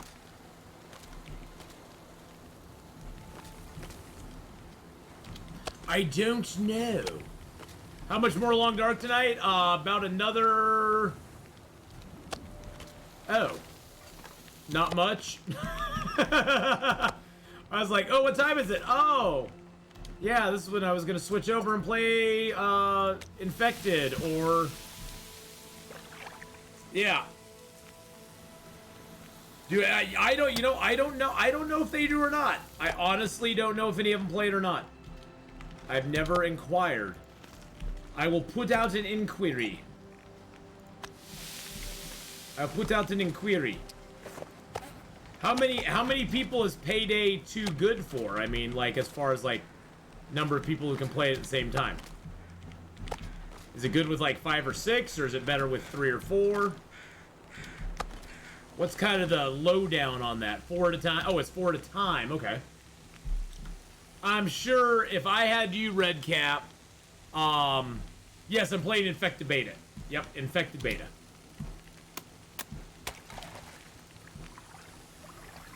I'm sure if I, and we just found Mike. Oh, well, hello, everybody. I'm the first talking fish you'll see today, and probably the last one, too, because Atheenon's gonna go play some Infected!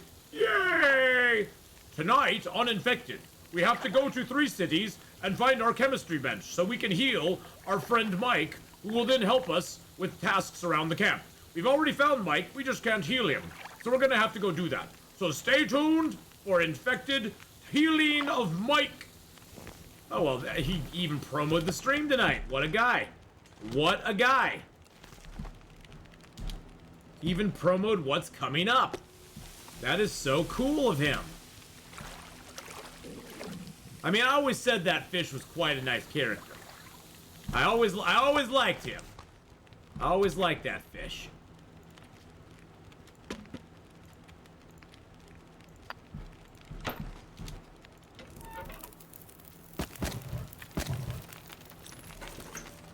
I guess I should cook the fish up really quick.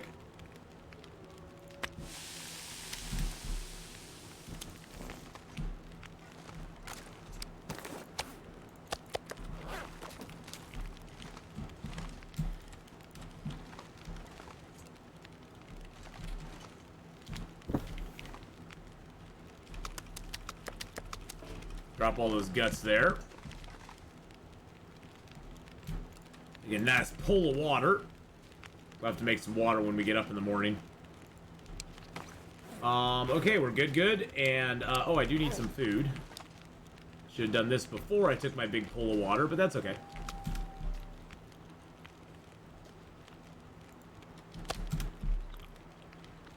I'm totally marking time till the infected cheering for that chemistry bench. I know. I need that so bad. Posture check. Oh, sorry. Sorry, yes, I was fading there. I was fading down. Thank you, Yusi. Appreciate it. Appreciate it very much. But yeah, we got the infected coming up here in just a moment. Let's take a drink of water. Check our fire. Gotta take our meds. We're at 13 doses right now.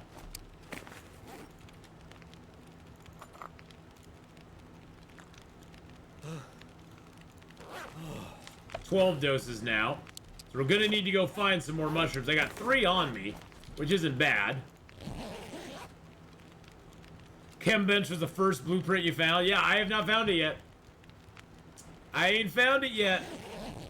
I'm so confounded. Alright, we got our save point. We're good to go. When we come back next time, we'll cook up the rest of that bear. We gotta go find mushrooms to cure our intestinal parasites. Either that or head back to Pleasant Valley to get our mushroom teas that are already there. That's why I keep them, though, because